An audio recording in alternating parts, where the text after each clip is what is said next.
Merci pour l'invitation, pour cette journée de prévention au sens large sur la thématique, je vais parler sur la thématique qui est plus celle de mon champ évidemment d'intervention habituelle, qui est celui des pathologies addictives. Je suis désolé pour ceux qui sont derrière les photos, alors j'essaierai de bouger, vous voyez. Si vous voyez l'écran, c'est bien déjà. Donc je me présente, Georges Brousse, je suis médecin, psychiatre.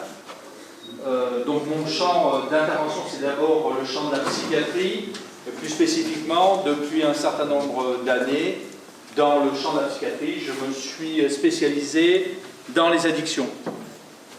Un certain nombre d'entre vous me connaissent également pour d'autres, on va dire, champs d'intervention dans lesquels je suis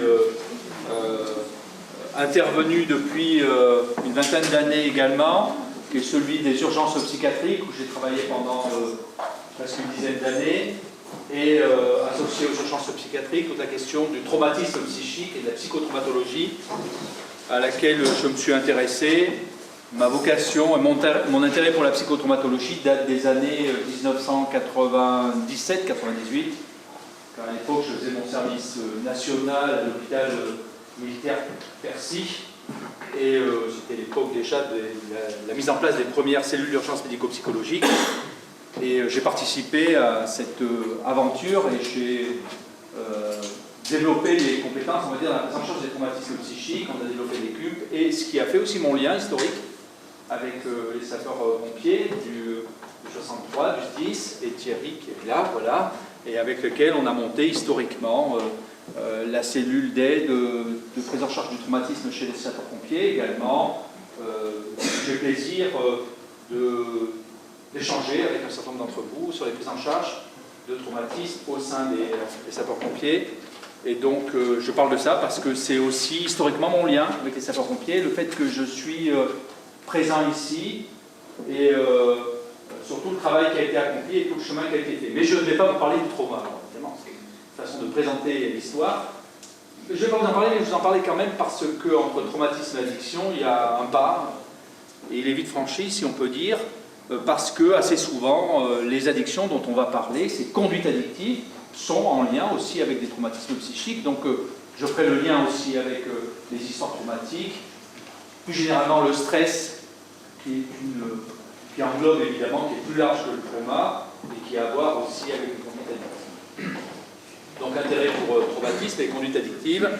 Et depuis une dizaine, je me suis toujours intéressé aux addictions, d'abord l'alcool, parce que c'est historiquement, c'est d'abord l'addiction celle qui cause le plus de dégâts, celle qu'on rencontre le plus, l'alcoolisme. On va laisser de côté le tabac, qui est aussi une addiction évidemment qui crée des dégâts, mais au niveau des prises en charge hospitalières, l'alcoolisme fait beaucoup de ravages, et beaucoup de liens avec les pathologies mentales, et ça touche beaucoup de gens. Et donc je me suis intéressé à ces conduites addictives depuis le début de ma carrière médicale en tant qu'interne dans les années 1995, et puis petit à petit j'ai ouvert mes compétences et mes connaissances à d'autres conduites addictives que sont celles qui ont évolué et qui sont apparues depuis une trentaine d'années, une quarantaine d'années dans notre pays, plus que l'alcool qui est historique, le cannabis qui s'est largement développé, les opiacés qui existaient et qui sont largement développés, et la cocaïne par exemple qui est extrêmement présente. Aujourd'hui en France, on parle beaucoup de la colline du crack à Paris, comme s'il n'y avait qu'à Paris qu'il y avait des gens qui consommaient du crack. Le crack, c'est de la cocaïne transformée, dite basée. Beaucoup de nos patients consomment du crack. Il n'y a pas qu'à Paris qu'on consomme du crack. Donc la cocaïne, c'est une substance sur laquelle aussi je dirais quelques mots. Donc un intérêt pour ces conduites addictives, parce que c'est un champ particulier de la psychiatrie, un champ plutôt transversal de la dictologie qui a à voir avec la psychiatrie, pas que. C'est transversal, ça a à voir avec les pathogastroentérologies, les maladies du foie, ça a à voir avec la pneumologie, les maladies du poumon, la cancérologie, ça a à voir avec les urgences, j'en ai parlé, ça a à voir avec le sport, les conduites dopantes. À ce titre-là, on fera un lien entre ce que sont peut-être ces conduites des consommations de substances psychoactives dans le sport, et quel lien ça peut avoir avec addiction, sport et consommation de substances. Et à ce titre-là, le service d'Anthropus s'occupe d'une antenne de prévention du dopage. Donc je parlerai de toutes ces conduites addictives et de tout ça. Mais en fait la question c'est quand, pour un peu situer mon propos, la question que je me suis posée c'est de peut-être vous présenter les choses d'une façon, on va dire, très générale, au sens de la compréhension de ce que sont les addictions et comment elles trouvent leur place dans notre société, que certains d'ailleurs présentent comme addictogènes, c'est-à-dire aujourd'hui on dirait que notre société est plus à risque de développer des consommations de substances psychoactives que n'étaient les sociétés il y a 100 ans, ce côté de société addictogène. Qu'est-ce qui fait qu'aujourd'hui on parle de plus en plus de ces manifestations addictives, qu'on parle de plus en plus de ces addictions, qu'on a de plus en plus peut-être l'impression qu'on est confronté à ces consommations. J'ai parlé alcool, cannabis, héroïne, cocaïne, qu'on a l'impression qu'on est plus confronté à tout ça. Donc de ce point de vue-là, je vous dirai quelques mots justement sur la place dans notre société, le rapport que peut entretenir notre société à ces substances. Et en fait, finalement, la conduite dopante ne serait qu'une espèce d'exemple de la façon dont dans notre société nous nous conduisons vis-à-vis des produits qui peuvent induire chez nous une transformation de ce que nous sommes. La transformation de ce que nous sommes, si nous ne dormons pas, nous allons prendre des produits pour dormir. Si nous sommes un peu anxieux, nous allons prendre des produits pour être moins anxieux. Et dans le sport, peut-être on va rechercher des performances. Donc finalement, la conduite dopante peut s'inscrire dans un mécanisme humain qui serait celui de l'homme augmenté.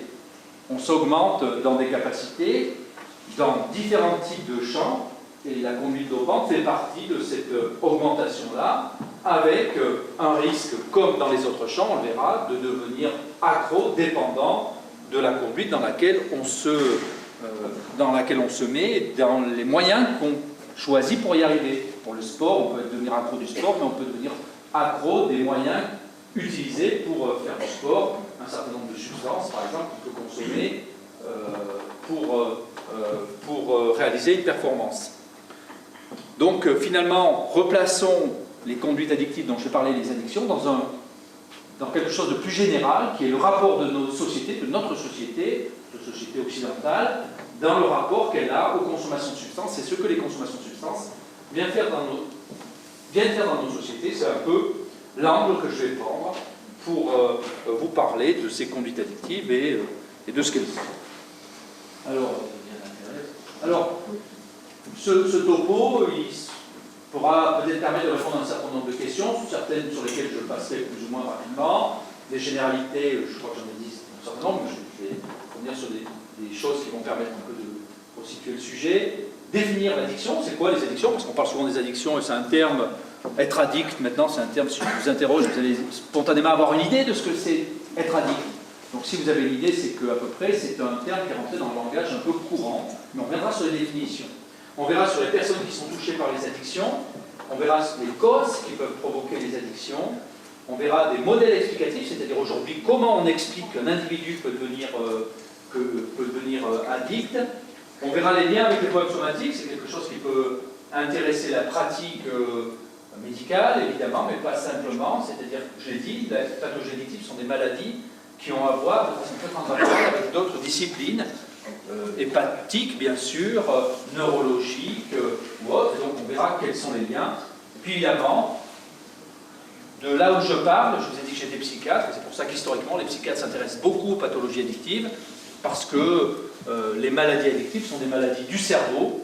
Les psychiatres s'intéressent comme les neurologues au cerveau, et c'est des maladies dites biopsychosociales, c'est-à-dire qui interrogent à la fois la biologie, le cerveau, on va dire, la psychologie et la société, l'environnement, et que de ce point de vue-là, la psychiatrie a quelque chose à dire de cela. Et puis on verra un peu les traitements qu'on pourrait mettre en place pour tout ça.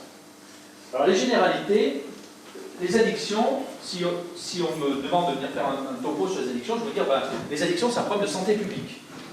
Alors, en effet, il faut reconnaître une chose, c'est que tout médecin qui va venir vous faire un topo, santé publique majeure. vous demandez à un médecin de faire un topo sur sa spécialité, il va vous dire c'est un problème de santé publique majeur, j'ai pas assez de souffle, m'en donnez plus. Et il y a beaucoup de malades, donc forcément, pas forcément un argument qui... je vais essayer de vous convaincre que c'est un problème de santé publique majeur, mais peut-être que vous n'avez pas besoin d'être convaincu. Ce sur quoi, en fait, peut-être les gens ont naturellement plus la nécessité d'être convaincus en ce qui concerne les pathologies addictives, c'est que c'est bien des maladies. Dans un certain nombre de cas, les patients eux-mêmes, d'ailleurs, disent oui, je souffre d'addiction, mais en fait, non, je ne suis pas tout à fait malade, c'est ma faute. C'est-à-dire que les addictions sont des maladies considérées comme finalement auto-induites. On s'est induit une maladie, et comme on s'est induit une maladie, finalement, on est un peu responsable, c'est pas vraiment une maladie. C'est plus, on va dire, un cancer, on peut penser que les gens, c'est pas auto-induit, donc c'est une maladie qui, on va dire, peut susciter de la part des gens, heureusement d'ailleurs, beaucoup de compassion et de compréhension. Les addictions, dans un certain nombre de cas, on a du mal, on se dit, bon, ouais, enfin, en même temps, il a bien cherché, il consommait, il buvait avec nous, il sortait tout le temps, Georges, non, pas me tromper, donc il y a des gens dans l'Assemblée, mais enfin, moi déjà. Il a bien cherché, il buvait beaucoup, il sortait, il faisait la fête, au fond, c'est un peu bien mérité, entre guillemets. Il y a un côté comme ça de pathologie méritée, et donc les gens ont du mal à comprendre que c'est un processus pathologique comme les autres, et on va revenir là-dessus parce que c'est un point extrêmement important. Les impacts sont multiples, les addictions, alors évidemment, c'est pas aux sapeurs-pompiers que je vais apprendre ça. Dans vos interventions, le poids du facteur addictif, quand j'ai dit l'alcool, le poids du facteur alcool dans vos interventions sur le secours aux blessés, les interventions à domicile, beaucoup d'interventions sont liées avec des problématiques liées à l'usage d'alcool. Mais c'est la même chose quand on intervient avec les policiers. Beaucoup de phénomènes sont liés à l'usage d'alcool, que ce soit des phénomènes évidemment de risque, des phénomènes de blessures, des phénomènes de décompensation somatique, des gens qui présentent des douleurs. Ça peut être dans un certain nombre de cas de tentatives de suicide aussi, évidemment, se déroule dans un contexte de trouble de l'usage de substances, et notamment d'alcool, mais pas simplement. Donc un problème sanitaire, médical et social. On ne peut pas, évidemment, défaire le regard qu'on porte sur l'addiction, on ne peut pas le défaire sans... on ne peut pas l'analyser sans regarder l'environnement social de la personne ou des personnes qui sont concernées. Et pendant longtemps, j'y reviendrai, on a un peu considéré, finalement, on a eu des modèles de compréhension des addictions qui étaient différents, mais on a mis beaucoup de temps à comprendre que les pathologies addictives survenaient dans un environnement social particulier et que l'environnement social était un élément fort de compréhension de ce qu'étaient les addictions et qu'on nommait plutôt l'individu, l'ivrogne, le toxicomane, où on nommait le produit, la drogue, l'alcool, mais on ne nommait pas le contexte environnemental qui faisait que l'alcool, enfin le produit rencontré par la personne dans un environnement donné faisait l'addiction. Et que c'est tout ça l'addiction, c'est cet ensemble de choses. Et si on ne considère pas que c'est cet ensemble de choses, on perd de vue la réalité des choses et la façon dont on peut les résoudre aussi. Et j'y reviendrai. C'est un exemple typique, c'est effectivement l'exemple qu'on nous dit là récemment, la colline du crack à Paris, les toxicomanes dans la rue, c'est le reportage typique, le toxicomane dans la rue qui prend du crack, c'est le toxicomane qui prend du crack. Quel environnement, d'où il vient, qu'est-ce qui se passe, c'est quoi la nature de la vie dans laquelle il est, c'est quoi la nature de... Donc, la globalisation de la compréhension du phénomène, l'absence de globalisation de la compréhension du phénomène, fait qu'on fait un focus sur un individu qu'on nomme de façon assez, on va dire, arbitraire par une consommation de produits, sans s'attarder aux mécanismes, aux causalités qui pourraient expliquer l'ensemble de choses, mais on pourra en discuter après si vous le souhaitez, évidemment. Les addictions, il y en a toutes sortes, donc j'ai parlé des addictions de substances, assez largement, et puis les addictions comportementales. Les addictions comportementales, elles existent, vous le voyez bien, dans les addictions au jeu, elles sont reconnues comme telles, des gens qui ne peuvent pas s'empêcher de jouer au casino, par exemple, des gens qui ne peuvent pas s'empêcher de gratter les petits billets de loterie, peuvent effectivement être qualifiés de personnes présentant des addictions. Et on a d'autres addictions comportementales, un peu plus, on va dire, qu'on a du mal à qualifier de façon... à se mettre d'accord si c'est vraiment des addictions ou pas. On est encore en train de discuter sur, par exemple, le sport. Est-ce qu'il y a des addictions au sport? Est-ce qu'il y a des sportifs addicts? Oui, non, on pourra en discuter. Le sexe, est-ce qu'il y a des addictions au sexe? On peut en discuter, oui, non.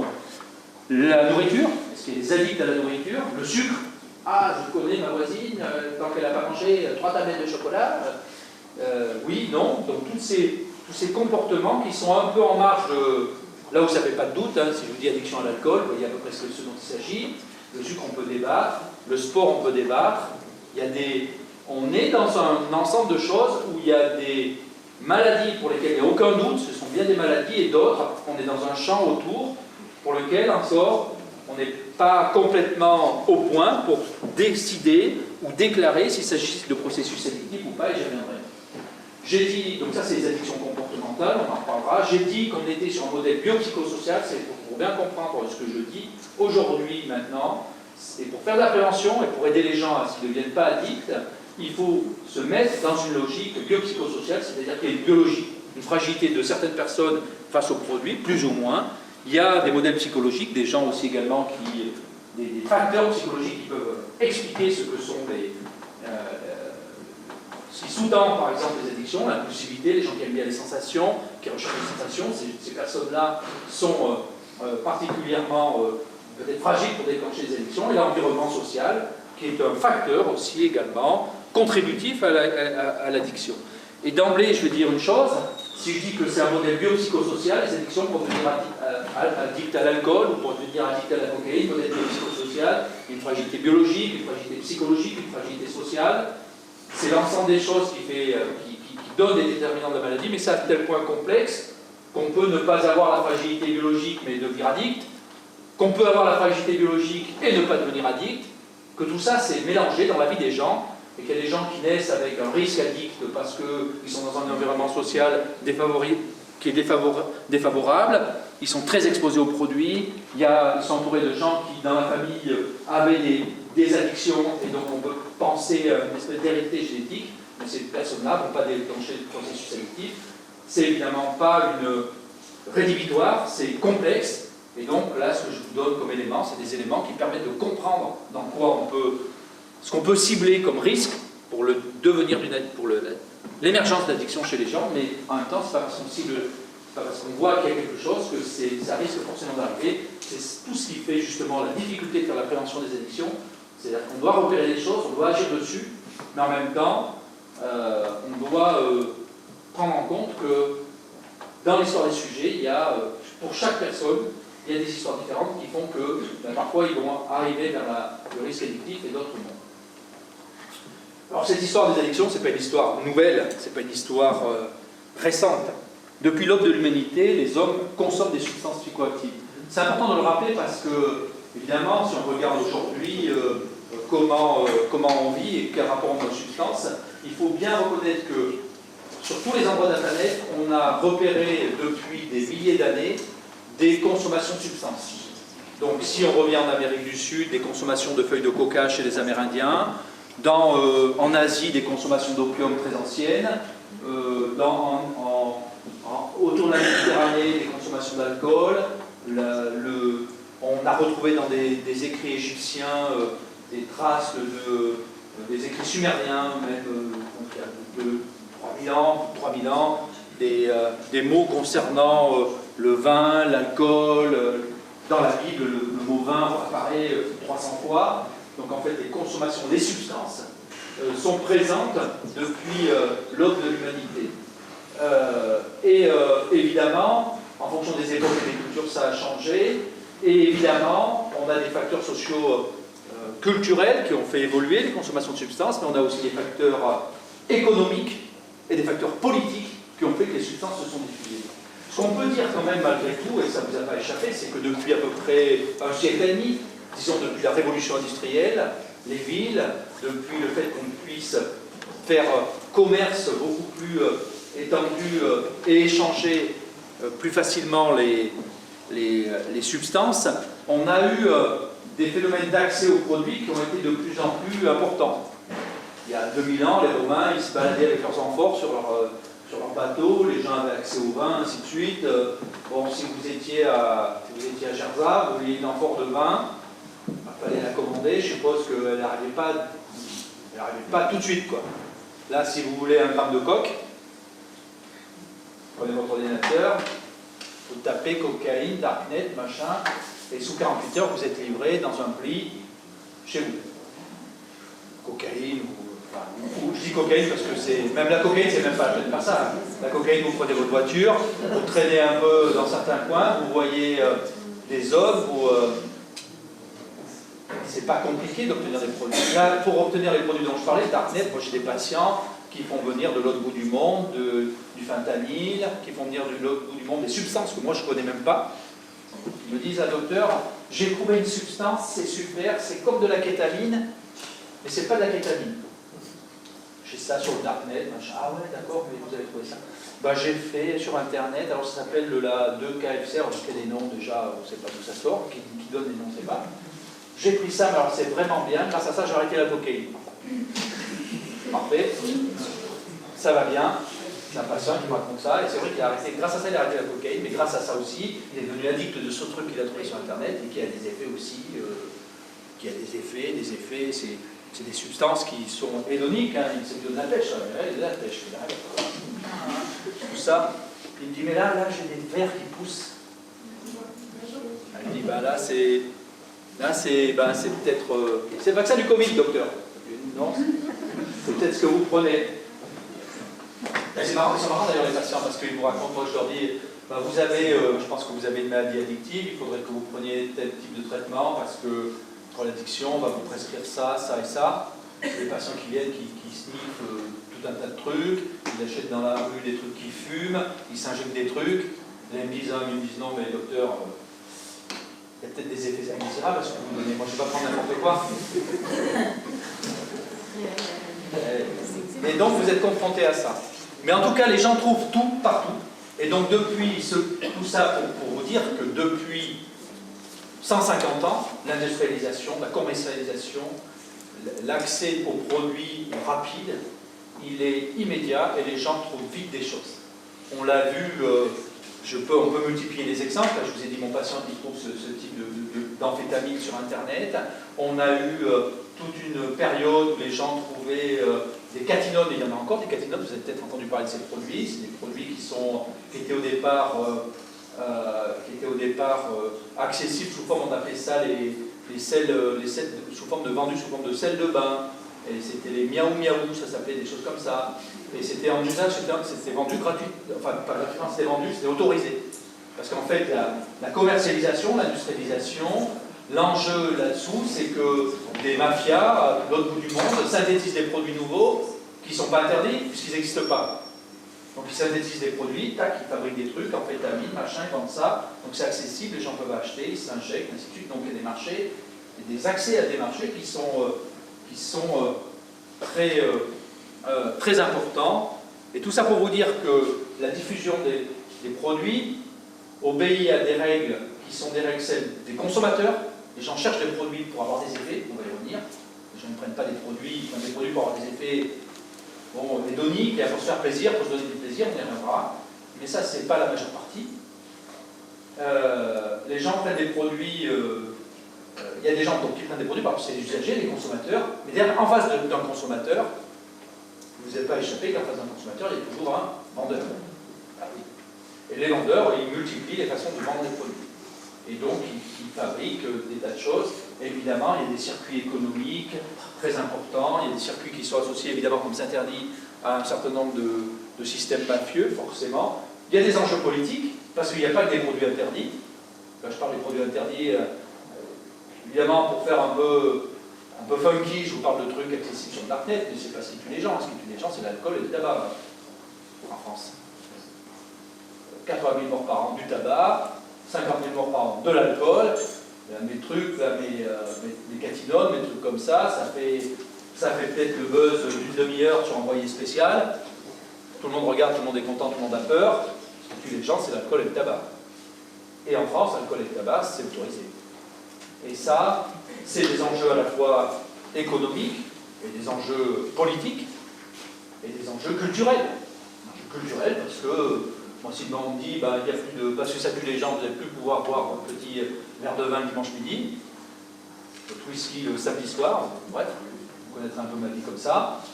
Là, je vais dire, mince, ça ne va pas me faire rire, parce que je ne serais pas satisfait de ça, parce que moi, c'est mon plaisir. Et donc, vous voyez, il y a des intérêts hédoniques, des intérêts politiques, des intérêts culturels, et puis il y a des propres intérêts de ce qu'on consomme les produits. Donc tout ça, ça existe depuis un certain nombre d'années, mais il y a eu des évolutions sur les connaissances et des évolutions sur la façon dont on se représente les choses. Et en France, ne serait-ce que sur l'évolution de la connaissance et la façon dont on donne en fait de l'information aux gens sur les produits, il y a aussi la façon dont on connaît l'impact de ces produits sur la santé publique. L'impact de l'alcool, dont je parle tout de suite, ou l'impact du tabac en termes de santé publique, a été vraiment connu dans les années 70, 80, et c'est là qu'on a commencé à mettre en place des lois pour protéger les populations, mais on est resté pendant longtemps sur des images d'Épinal. Vous voyez, la bière, c'est nourrissant. Il y a du bon alcool, là, ce monsieur est des fringants, il a des belles moustaches, il boit du cidre, il boit du vin, il boit du poiré, il boit de la bière, il a des belles moustaches, lui il boit de l'alcool, fait d'alcool distillé, là il est tout moche, machin, donc il faut boire du vin, de la bière pour... vous savez la phrase, Pasteur, il faut boire du vin, parce que l'eau était pas potable à l'époque, tout un tas de choses comme ça. Je vous rappelle aussi Pierre Mendès France, qui en 1954, à peu près, déclare le verre de lait à l'école obligatoire, qu'il ne fallait pas faire prendre d'alcool aux enfants, tout ça, c'est assez récent tout ça. Et donc, tous les connaissances, les croyances ont été confrontées à eh bien, l'avancée de la science et aussi à la santé publique qui a permis de faire évoluer les conduites des individus face aux produits et aider les personnes à se libérer, par exemple, du tabac, ici, grâce eh bien, à des démarches de santé publique. Donc vous voyez que, finalement, tout ça pour dire sur cette diapo, que ça date d'il y a longtemps, que ça a toujours accompagné les hommes, puis il y a des enjeux qui sont des enjeux individuels, sociétaux, politiques, économiques. Économique, on peut parler de la guerre le tabac, la vente du tabac, on peut parler de la guerre de l'opium, on a fait la guerre à la Chine au début, les Européens, les Anglais, les Français ont fait la guerre à la Chine au début du XXe siècle, à la fin du XIXe, entre les années 1800 à la fin des années 1800, on a fait la guerre à la Chine pour obliger le maintien des comptoirs d'opium, pour obliger le maintien de la vente d'opium en Chine, parce que ça rapportait. Et donc, vous voyez bien que selon les époques et selon les intérêts, l'histoire des drogues, elle a pris des sens différents. Et c'est peut-être important d'avoir quand même cette perspective historique. Alors évidemment, la consommation de substances, ça crée des maladies. Ça ne crée pas que des maladies. Je veux dire, quand j'ai dit tout à l'heure, on peut consommer des substances sans en être malade. Toute la difficulté, elle est là. On peut prendre un verre de vin, ça ne vous a pas échappé, on peut boire un verre de vin sans être alcoolique. On peut fumer un joint de cannabis sans être dépendant du cannabis. On peut prendre peut-être un rail de coke sans être dépendant de la cocaïne. On peut prendre de la morphine sans être dépendant de la morphine. Vous savez, chez les patients algiques, un des principaux antalgiques, les plus puissants antalgiques, c'est la morphine. Et il y a tout un tas de gens aujourd'hui dans les hôpitaux, en France en particulier, qui sont traités par de la morphine et qui n'en deviennent pas dépendants. Pas parce qu'on prend de la morphine qu'on va devenir dépendant de la morphine. La morphine, c'est proche de l'héroïne, c'est la même famille, la même souche. On peut prendre des antalgiques, donc très puissants, sans devenir dépendant de ces produits.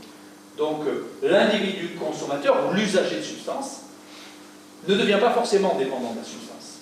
Donc la régulation, elle se fait, il ne s'agit pas de dire, ou on pourrait dire, pardon, il y a un risque très important sur les substances, on les interdit.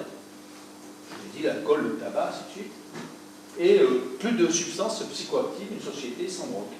On interdit toutes les drogues. Alcool, tabac, tout, on interdit. La nature humaine est telle qu'elle est, et je vous ai dit, ça existe depuis l'aube de l'humanité. Les individus synthétisent, fabriquent, du temps de la prohibition aux États-Unis, on a essayé, les individus fabriquent des substances et fabriquent de l'alcool. Donc il y a des marchés qui se mettent en place, et il y a des dérégulations qui se font parce que la nature humaine est telle que les gens s'amusent, ont besoin de se confronter à des produits et qu'on ne peut pas normer les sociétés en interdisant les produits. On a essayé, ça ne marche pas. Et donc, morbimortalité, conséquences majeures, une consommation d'alcool chez les jeunes dans un contexte où il n'y a pas de dépendance à l'alcool. Il y a des consommations d'une substance qui peut être dangereuse. Parce que ces substances Alors, on pourrait dire la même chose avec le cannabis, on pourrait dire la même chose avec d'autres substances. Les substances psychoactives, leur usage peut se faire sans risque. Leur usage peut être associé à une dépendance, on va venir dire ce que c'est, et leur usage, sans en être dépendant, peut induire des risques immédiats liés à la prise. Et donc on doit réfléchir à tout ça, parce que quand on a en face de nous des gens qui ont consommé une substance, ils peuvent être soit des usagers simples, ils peuvent être soit des usagers qui ne sont pas forcément dépendants mais qui ont pris des risques avec la substance et qui se sont retrouvés dans une situation de mise en danger. Et puis il y a des gens qui sont dépendants de la substance et qui, de ce point de vue-là, vont présenter une dépendance à cette substance. On a commencé à décrire, le premier à avoir décrit l'addiction, c'est pas complètement vrai, mais l'addiction aux substances, ça s'appelait Benjamin Rush, c'était un Américain dans les années 1800, qui était un homme politique, médecin, qui était un des premiers à décrire le phénomène addictif, plutôt pour l'alcool, et en disant les individus peuvent devenir dépendants de cette substance. Insanity, c'était vraiment, il y avait un côté très moralisateur, ça perd l'individu, l'alcool les amène à se perdre eux-mêmes, donc il y avait ce côté très dans la perte de contrôle, et toutes les logiques qui ont suivi, un autre américain, un anglais, pardon, Trotter, et puis ensuite un suédois, Magnus Huss, ont décrit plutôt sur l'alcool, la façon dont les individus pouvaient devenir dépendants de cette substance. En fait, les premiers écrits sur la dépendance, c'est assez intéressant. Ce sont des écrits qui datent du XVIIe siècle, où c'était une personne, un monsieur, je pense qu'il était néerlandais, qui avait écrit sur sa propre addiction au jeu. C'est un des premiers textes qu'on a sur les addictions, c'est une personne qui a écrit sur son addiction au jeu, et qui a décrit comment il avait pu sortir de son addiction au jeu, et comment il montrait qu'on pouvait, lui, il n'arrivait plus à se passer de jeu, alors je ne sais pas à quoi il jouait à l'époque, des jeux de cartes, et qu'il n'arrivait pas à s'en passer, qu'il avait réussi, en essayant de se contrôler, en mettant à l'écart le jeu, par des techniques comportementales, de mettre à distance cette addiction. Mais l'histoire retient que les premiers à avoir décrit ces questions d'addiction sont ces trois personnes-là, et qui ont décrit cette maladie. Alors au départ, je vous dis, quand on parlait d'addiction, il y avait un côté un peu tard, un peu l'addiction, l'addict, on ne disait pas l'addict, on disait l'ivrogne, il y avait un côté un peu, c'était pas forcément le côté maladie, mais le côté tard, et puis petit à petit on est arrivé sur la notion de dépendance, et puis ensuite on est arrivé sur la notion d'addiction. Progressivement, le terme d'ivrogne a laissé la place à dépendant, qui a laissé la place à addict. Aujourd'hui, on peut utiliser encore ce terme d'addict. Pourquoi on n'est pas resté sur le terme de dépendance, même si on l'utilise encore, on dit les alcoolodépendants, des personnes tabacodépendants, cocaïnodépendants, cannabis-dépendants. On utilise de moins en moins ce terme, enfin même si on l'utilise encore, parce que la dépendance, ça renvoie à tout un tas de choses. Ça renvoie à la dépendance du sujet âgé, ça renvoie à la dépendance d'une personne pour son insuline. Et en fait, il y a une confusion dans le terme de dépendance qui fait qu'on utilise moins ce terme. Le terme de dépendance peut être rattaché au fait d'avoir besoin de quelque chose pour vivre. Une personne insulinodépendante, elle a besoin de son insuline pour vivre. Mais elle n'est pas accro de son insuline. Il n'y a pas le côté être accro de l'insuline. Et souvent on confond, notamment pour les psychotropes, pour les antidépresseurs, des gens vont dire « Ah, je vais avoir un antidépresseur et je vais être dépendant de l'antidépresseur », comme si ils craignaient de devenir accro à ce médicament. Et en fait, les antidépresseurs, c'est des médicaments dont on devient très peu dépendant. Il n'y a pas de dépendance aux antidépresseurs, mais en revanche, on peut avoir besoin d'antidépresseurs toute sa vie, comme on peut avoir besoin d'insuline toute sa vie. Mais moi, j'ai aucun de mes patients qui vient à la porte de mon bureau me supplier de lui prescrire un antidépresseur parce qu'il a envie de son antidépresseur, qu'il ne peut pas s'en passer et qu'il est très mal parce qu'il n'a pas son antidépresseur et qu'il lui faut sa dose d'antidépresseur. Ça n'existe pas, ça. Ça n'existe pas. Les gens ont besoin d'antidépresseurs parce qu'ils sont mal, ils arrêtent, ils sont tristes, ils ont des maladies qui nécessitent au long cours un traitement, qui est un traitement antidépresseur, et donc il faut leur prescrire. Les gens qui sont addicts à des médicaments, ça existe, des addictions à des médicaments, ce sont les benzodiazépines, vous avez entendu parler de ça, le Rivotril, le Valium, le Serestal, le Lexomil, toute cette famille des benzodiazépines, qui ont un mécanisme d'action qui est assez proche de l'alcool. C'est comme ça qu'on peut expliquer qu'il y a de la dépendance qui s'installe à ces médicaments-là. Donc ces médicaments-là induisent de la dépendance, et là vous avez des patients qui viennent chercher effectivement leurs médicaments parce que sans médicaments, ils sentent un manque, une envie irrépressible de le prendre, et qui sont prêts à voler des ordonnances pour avoir des médicaments. Les patients, ils sont addicts notamment par les somnifères, le Stilnox par exemple, on a des cas de dépendance au Stilnox qui s'installent, et les gens prennent des quantités très importantes de Stilnox. J'ai des patients qui prennent 80 Stilnox par jour, donc ça fait beaucoup.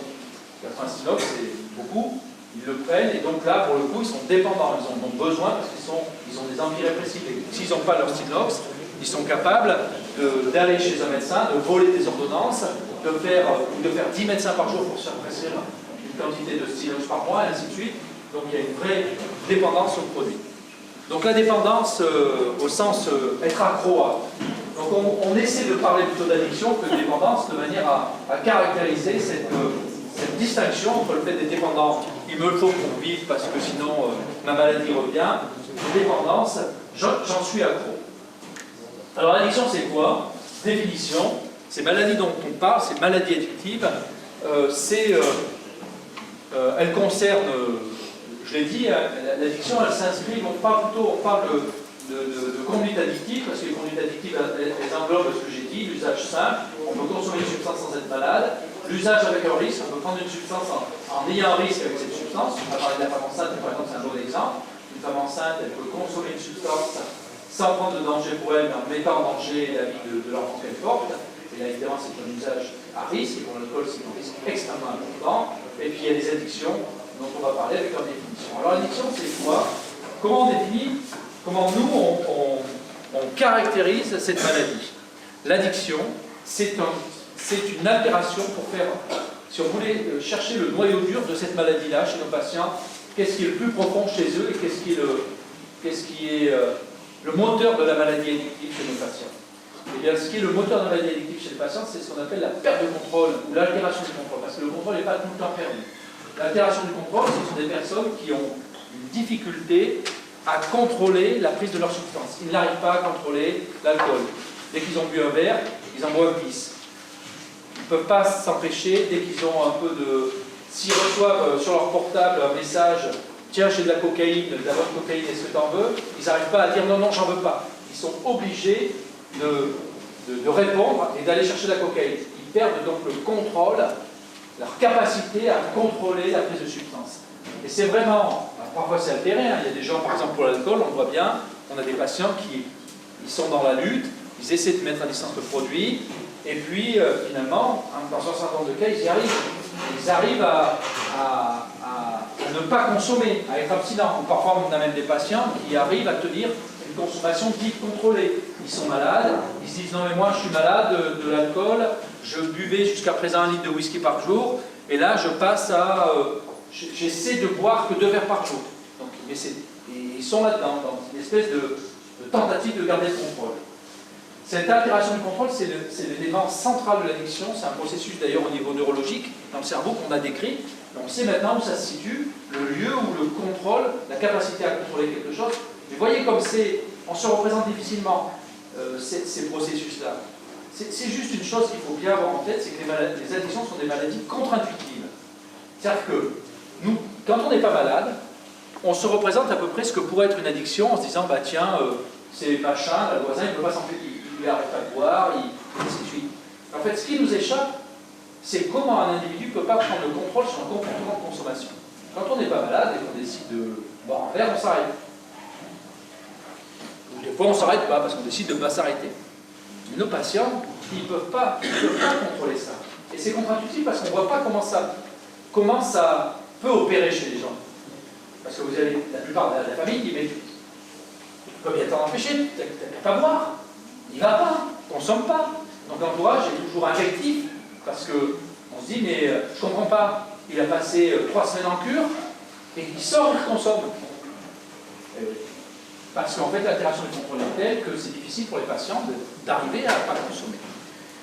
Un autre élément important de la définition des addictions, un autre élément important, c'est que les patients qui consomment, dans les maladies addictives, on va dire que c'est une recherche de plaisir ou une recherche de soulagement. Alors au départ, souvent, on s'est représenté les pathologies addictives comme une recherche de plaisir.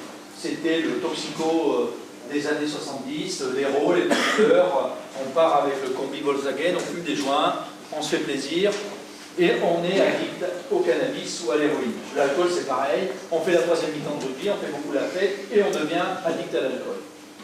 Et en fait, si la plupart d'entre nous avons des expériences de consommation de substances, plus ou moins importantes, la plupart des gens ont déjà consommé un verre d'alcool, beaucoup de gens ont consommé une cigarette, un adolescent sur 2 à 17 ans, à 1 sur 3, on va dire, a déjà fumé un joint. Donc les consommations de substances font partie des initiations aux substances, font partie de notre environnement et de notre histoire de vie. Et la plupart des gens, quand ils s'initient, c'est pour voir un peu ce que ça fait, mais aussi pour chercher un petit plaisir et pour voir ce que ça donne. Il y a un aspect convivial, la coupe de champagne partagée, le demi à la mi-temps du match, j'allais dire de rugby, on pourrait dire aussi de foot, bien évidemment, ou de basket, ou de ping-pong. Et donc, la consommation de substances, elle se fait dans ce cadre-là. Et on a tendance à penser que c'est ce qui fait que la maladie. Et en fait, nos malades, les gens qui deviennent malades, ne sont pas forcément ceux qui prennent la substance par plaisir. En tout cas, ceux qui y retournent et ceux qui ne peuvent pas s'empêcher, ceux qui perdent le contrôle, il y a chez eux quelque chose dans la prise de substance qui vient soulager autre chose. Et les gens qui deviennent malades, souvent, trouvent dans la substance quelque chose qui soulage quelque chose en eux. Et c'est pour ça qu'en introduction, je vous ai dit, il y a un lien, par exemple, entre addiction et trauma. Bien, c'est vrai que chez un certain nombre de personnes qui ont vécu des traumatismes, les consommations de substances viennent soulager les traumatismes vécus. J'ai parmi moi mes patientes, on suit dans le service, beaucoup de patients évidemment addicts, c'est notre boulot. Moi j'ai beaucoup de jeunes patientes héroïnomanes, donc ils sont addicts à l'héroïne.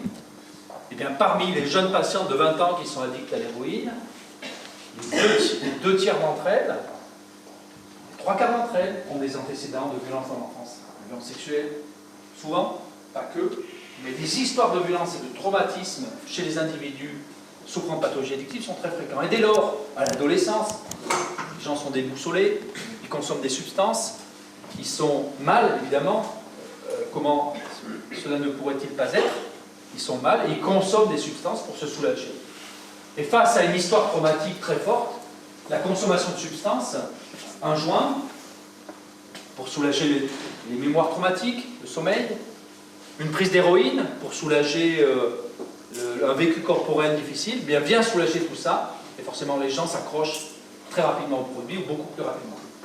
Les patients qui souffrent d'addiction, souvent, viennent à l'addiction pour soulager un processus sous-jacent qui était existant, et qu'ils ont pu rencontrer dans le produit quelque chose qui est venu les soulager. C'est difficile de soulager un traumatisme, et que les substances psychoactives, elles ont ça, c'est qu'elles procurent du plaisir, on l'a dit, mais qu'elles procurent du soulagement.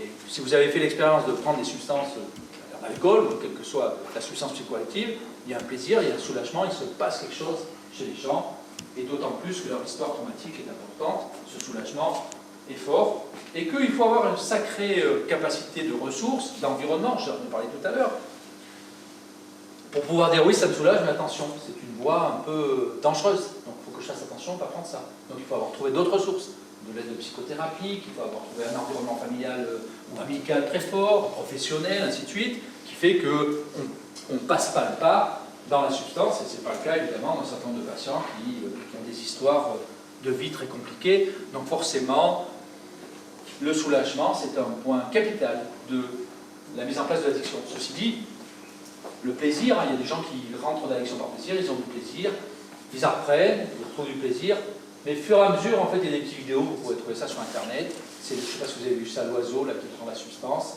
il fait une première prise de substance, il est tout heureux, il s'envole, il plane, puis il tombe, il n'est pas très bien. Et puis la deuxième fois, il retrouve de la substance, il plane, mais un peu moins haut, il tombe, il se casse encore plus la figure. La troisième fois, il trouve la substance, il court vers la substance parce qu'il dit « Ah, c'est la substance qui m'a fait du bien », et puis il vole encore moins haut, il se casse encore plus la figure, et ainsi de suite. Donc dans ce schéma de répétition de prise, où le plaisir cède peu à peu le pas à la difficulté, à la douleur, même s'il n'y a pas une histoire de soulagement au départ, ben le besoin de se soulager revient très vite, parce que quand on a pris le produit une fois, le produit acide piégeux, c'est pour ça que ce sont des drogues, il n'y a pas d'autre terme, mais on verra un peu comment ça peut marcher. Le produit acide piégeux, c'est qu'il rappelle l'individu, et il le rappelle avec un peu de souffrance et un peu de plaisir. De souffrance, c'est « ça me manque un peu, j'essaierai bien de nouveau, de plaisir, je me rappelle que c'était beau ». Et le cerveau, en fait, il identifie la souffrance, il se dit « le plaisir que je vais avoir à l'apprendre, ça va me faire du bien ». Et le cerveau identifie peu les conséquences négatives. Et c'est le dernier point qui est le plus contre-intuitif de l'addiction. Ça, c'est un truc, toutes les équipes soignantes, tous les entourages, tout le monde reste, on va dire, dans une incompréhension très fréquente vis-à-vis de cet élément-là, qui est un élément pourtant très important de la conduite addictive. Je m'explique. Les personnes qui ont des addictions, plus ils sont malades, moins ils voient les conséquences négatives liées à leur addiction. Donc, ils perdent le permis, les enfants ne leur parlent plus, le juge leur dit si tu continues, tu iras en prison, vous avez un cancer, il faut arrêter de fumer. Les gens les plus malades, ces conséquences négatives, mais ils ne sont pas idiots, ils les voient. Ça les fait pleurer, les enfants sont partis, c'est des drames énormes. Ils ont des maladies, c'est dramatique. Et combien de patients dans les services les patients les plus malades, dans le service de cancérologie, ils ont pied à terre, ils sortent, ils viennent d'avoir les chimios, ils fument la clope. Et ceux-là, ils fument la clope, pas parce que c'est pas pour provoquer les soignants, c'est pas parce qu'ils sont débiles, c'est parce que l'envie de cigarette est telle que les conséquences négatives liées à la prise, ils ne veulent même pas en entendre parler. Et c'est même pire, c'est que le soulagement, moi j'ai un patient qui est comme ça, le soulagement de la cigarette soulage l'idée qu'il a un cancer. Ça me fait du bien de fumer parce que comme ça j'oublie que j'ai un cancer. Ah oui, mais j'ai un cancer parce que je fume, évidemment, mais ça c'est pour eux impossible. Donc vous voyez bien à quel point nos patients, les conséquences négatives, et c'est terrible, hein. Les enfants sont partis, la femme est partie, tu vois, le problème d'alcool, c'est la justice est là, les parents, bon, les jeunes qui fument du cannabis, les parents disent si tu continues comme ça, on te coupe les vivres, ainsi de suite. Et c'est très dur parce que ça génère chez l'entourage une souffrance importante, ça génère des mises en tension parce que l'entourage dit mais si tu continues, ça ne va pas le faire, on ne va pas y arriver. Et bien malgré tout, la personne qui est malade, elle continue à consommer. Alors, c'est difficile à comprendre cette idée. C'est difficile à comprendre, mais globalement, encore une fois, ce que je dis, c'est que nos patients, ils ne sont pas débiles, c'est-à-dire qu'ils voient bien les conséquences négatives. Donc la conséquence négative, c'est quand même un élément avec lequel on peut discuter avec les patients. Bon, les patients me disent, oui, si je continue, je vois bien que j'en peux plus, ma femme est partie, je vais arrêter de boire. Ils voient la conséquence. Donc ils viennent nous voir, ils nous disent, j'en peux plus, je veux arrêter. Donc la conséquence négative est un levier pour mobiliser chez les individus quelque chose de l'ordre de « faut que j'arrête, faut que je me débarrasse du produit ». Cette volonté à se débarrasser du produit, elle est d'autant plus présente que le produit est encore un peu présent dans le sang. Je suis plein d'alcool, j'arrive aux urgences, ma femme m'a dit qu'elle partait, je veux me faire soigner, j'en peux plus, elle est partie, et puis petit à petit l'alcool s'en va de mon sang, j'ai du manque, mon cerveau se dit « ah tiens, c'est bien l'alcool que j'en prends », et là je me dis « ah ouais, elle est partie, mais enfin bon, je ne veux plus boire, mais bon, ok, c'est vrai, je suis venu pour un sevrage, c'est vrai, mais peut-être docteur, ouais c'est bien, mais bon, peut-être la semaine prochaine. Je reviens, hein, attendez, je reviens, et je bois un verre. Et vous voyez à quel point le processus, en fait, s'il est motivationnel pour prendre la décision, quand le produit est là, s'il est motivationnel, ce processus dans le temps a du mal à tenir parce que le manque du produit rappelle l'individu vers le produit. D'autant plus que notre cerveau, enfin le cerveau même des addicts, il est encore pire que ça, mais en fait c'est un cerveau addict, c'est un cerveau qui est piraté. Je reviendrai sur cette notion de pirater. Il est piraté par la drogue. Donc en fait la drogue, elle pirate des circuits, et elle lui dit non mais là, prends à droite, vous voyez c'est comme dans Tintin, c'est un peu simple, mais vous savez quand il y a sur le Milou, là, ou sur le capitaine Haddock, vous avez d'un côté celui qui donne des bons conseils, celui qui donne des mauvais conseils. Ceux qui donnent des mauvais conseils, ils sont toujours un peu « mais si, vas-y, t'inquiète pas ». Et donc le patient suit toujours plutôt ça, il ne voit pas les conséquences négatives, il les voit moins, et continue à consommer. Mais c'est vrai, il y a une difficulté. Et ce qui fait que c'est un élément important, si j'insiste beaucoup sur ces conséquences négatives, c'est que nous, dans l'accompagnement qu'on a des individus qui sont en difficulté, ils viennent avec les difficultés, ils le savent, et les conséquences négatives, ils les identifient. C'est une porte d'entrée, c'est un pied dans la porte. Ok, maintenant qu'on a le pied dans la porte, Bon, attendez, on va parler de ce qui va faire que vous n'allez pas consommer et que vous allez arrêter. Et là, on s'attarde moins sur les conséquences négatives.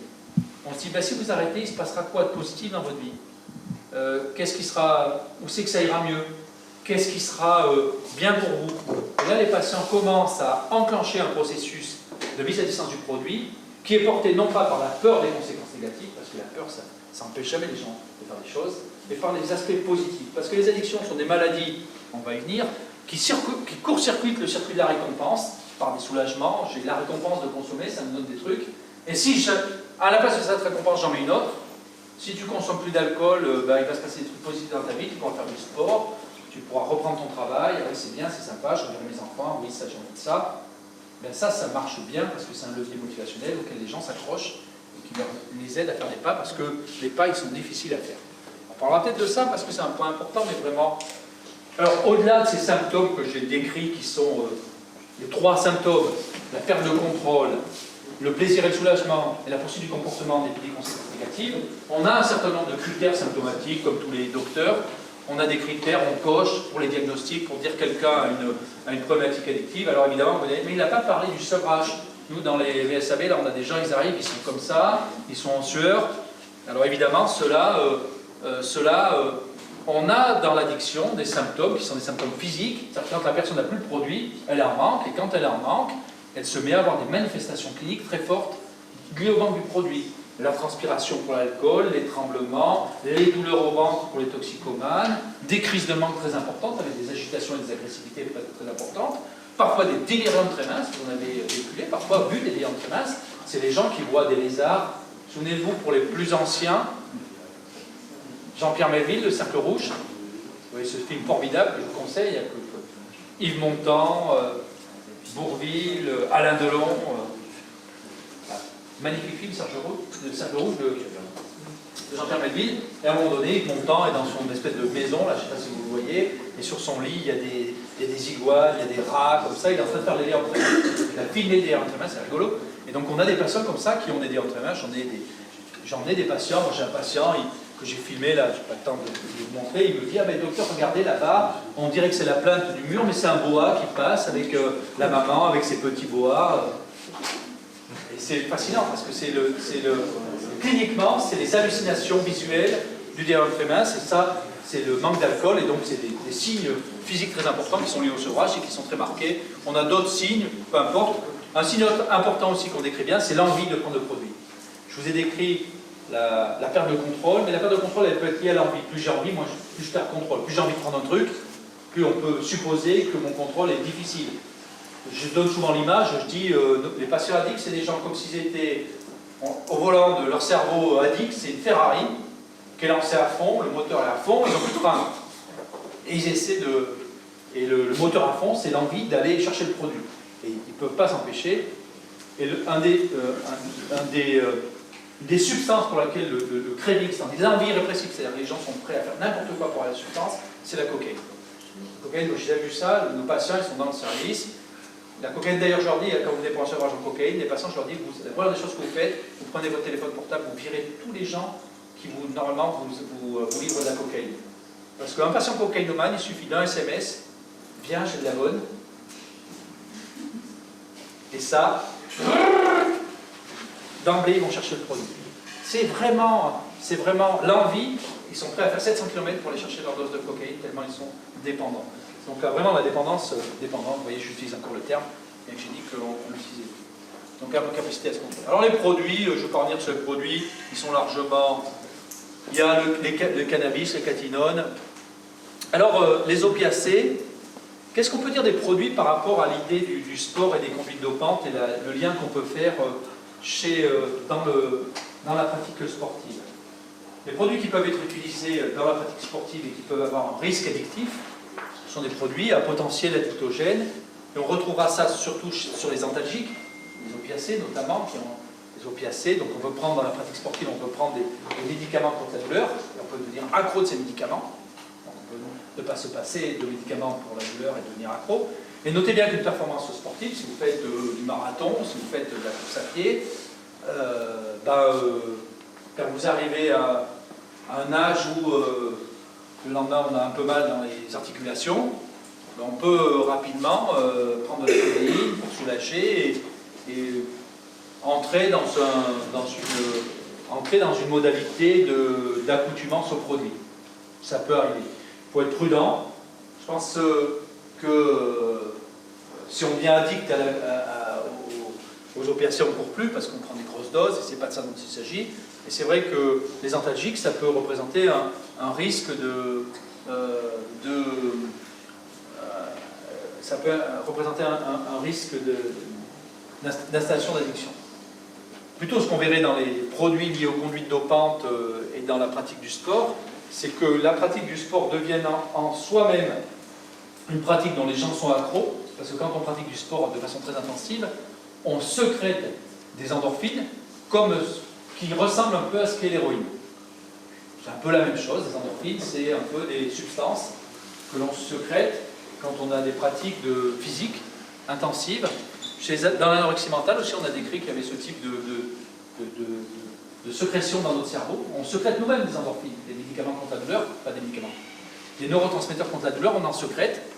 Et lors des efforts physiques prolongés et intensifs, notre corps sécrète ces endorphines-là, et certains individus pourraient devenir accros à ce plaisir particulier de ces sécrétions d'endorphines.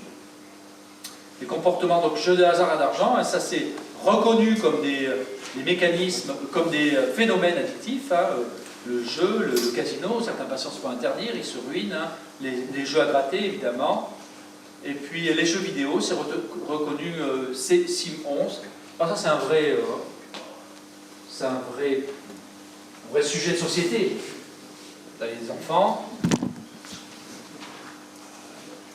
la tablette, les jeux vidéo, le smartphone, la consommation d'écran chez les enfants, c'est un phénomène évidemment auquel on est tous confrontés. Et donc la question c'est à partir de quand on peut considérer qu'il y a un processus addictif. C'est encore en débat, hein, mais on va considérer que c'est dans certains cas, quand les jeunes, c'est un peu le même mécanisme que ce qu'on a décrit tout à l'heure pour les substances. L'individu ne peut plus se passer du comportement, il passe son temps à réaliser le comportement, il est tout le temps en train de jouer au jeu. Pendant qu'il réalise le comportement, il ne fait pas autre chose, il ne travaille pas, il ne fait pas de ses devoirs, ou il ne voit pas les amis, il ne fait plus de sport, il s'enferme. Donc le comportement addictif doit être vu comme l'abandon de tout le reste et consacrer sa vie à un comportement, que ce soit une prise de substance, que ce soit un comportement de jeu, et c'est de là qu'on peut dire qu'il y a une addiction. Alors évidemment, nos jeunes qui passent leur temps à faire des écrans, mais en même temps, ils font autre chose, on peut se dire que, mais quand on leur enlève l'écran, ils rougnent, c'est vrai qu'on peut dire que c'est des modalités comportementales où il faut quand même les mettre à distance pour qu'ils fassent autre chose que de faire des écrans, parce que c'est pas très bon pour leur cerveau et aussi pour leur concentration et pour leur attention, c'est pas forcément de l'addiction. Parce que quand on a passé beaucoup d'heures sur les écrans, on est moins attentif. Et donc, il faut essayer de limiter, réguler, mais c'est vrai que c'est un enjeu important, la consommation d'écran chez les jeunes. Alors, le fromage, la nourriture, est-ce qu'il y a des addictions aux substances? À la nourriture, on l'a dit, il y a des formes de boulimie avec des personnes qui ne peuvent pas s'empêcher de manger, des formes d'addiction au sucre. C'est encore aussi en débat, mais ceci dit, chez l'animal, on décrit de façon très très documentée l'addiction au sucre chez l'animal. Les souris, hein, elles sont plus addictes au sucre qu'à l'alcool notamment. C'est très difficile de rendre des animaux addicts à l'alcool en fait. Curieux, donc en fait pour faire des études chez l'animal, on est obligé de fabriquer des modèles animaux spéciaux ou de les forcer à devenir alcooliques. C'est ce qu'on fait. Alors, les consommateurs, il y en a beaucoup, il y a beaucoup de produits, cannabis, cocaïne, héroïne, il y a beaucoup de produits, il y a beaucoup de choses.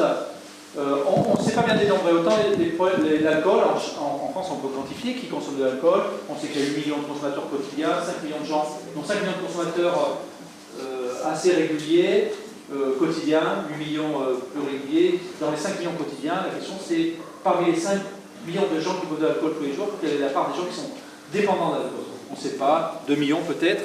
Notez que je vous ai dit que quand c'était un problème de santé publique majeur, j'y vais pas avec le dos de la cuillère pour les chiffres. 1 à 2 millions, on ne bricole pas. Sur la cocaïne, on ne sait pas combien il y a de gens qui sont dépendants de la cocaïne. pas. Si on appelle les gens pour dire est-ce que vous buvez de l'alcool? Oui, bien sûr. Est-ce que vous prenez de la cocaïne? Non, je ne prends pas. C'était qui, chérie? Personne. Donc le cannabis est très difficile aussi. On a beaucoup de consommateurs de cannabis, mais on ne sait pas le nombre de gens dépendants du cannabis. On en voit de plus en plus. Nous, nos patients, aujourd'hui, les patients qu'on voit, ils sont tous polydépendants. Ils sont tous consommateurs de cigarettes, évidemment, d'alcool. Très souvent, le cannabis est associé. Le cannabis est très répandu. Il y a beaucoup de consommation de cannabis. C'est une substance largement consommée. C'est une substance d'appoint dont la place est difficile à...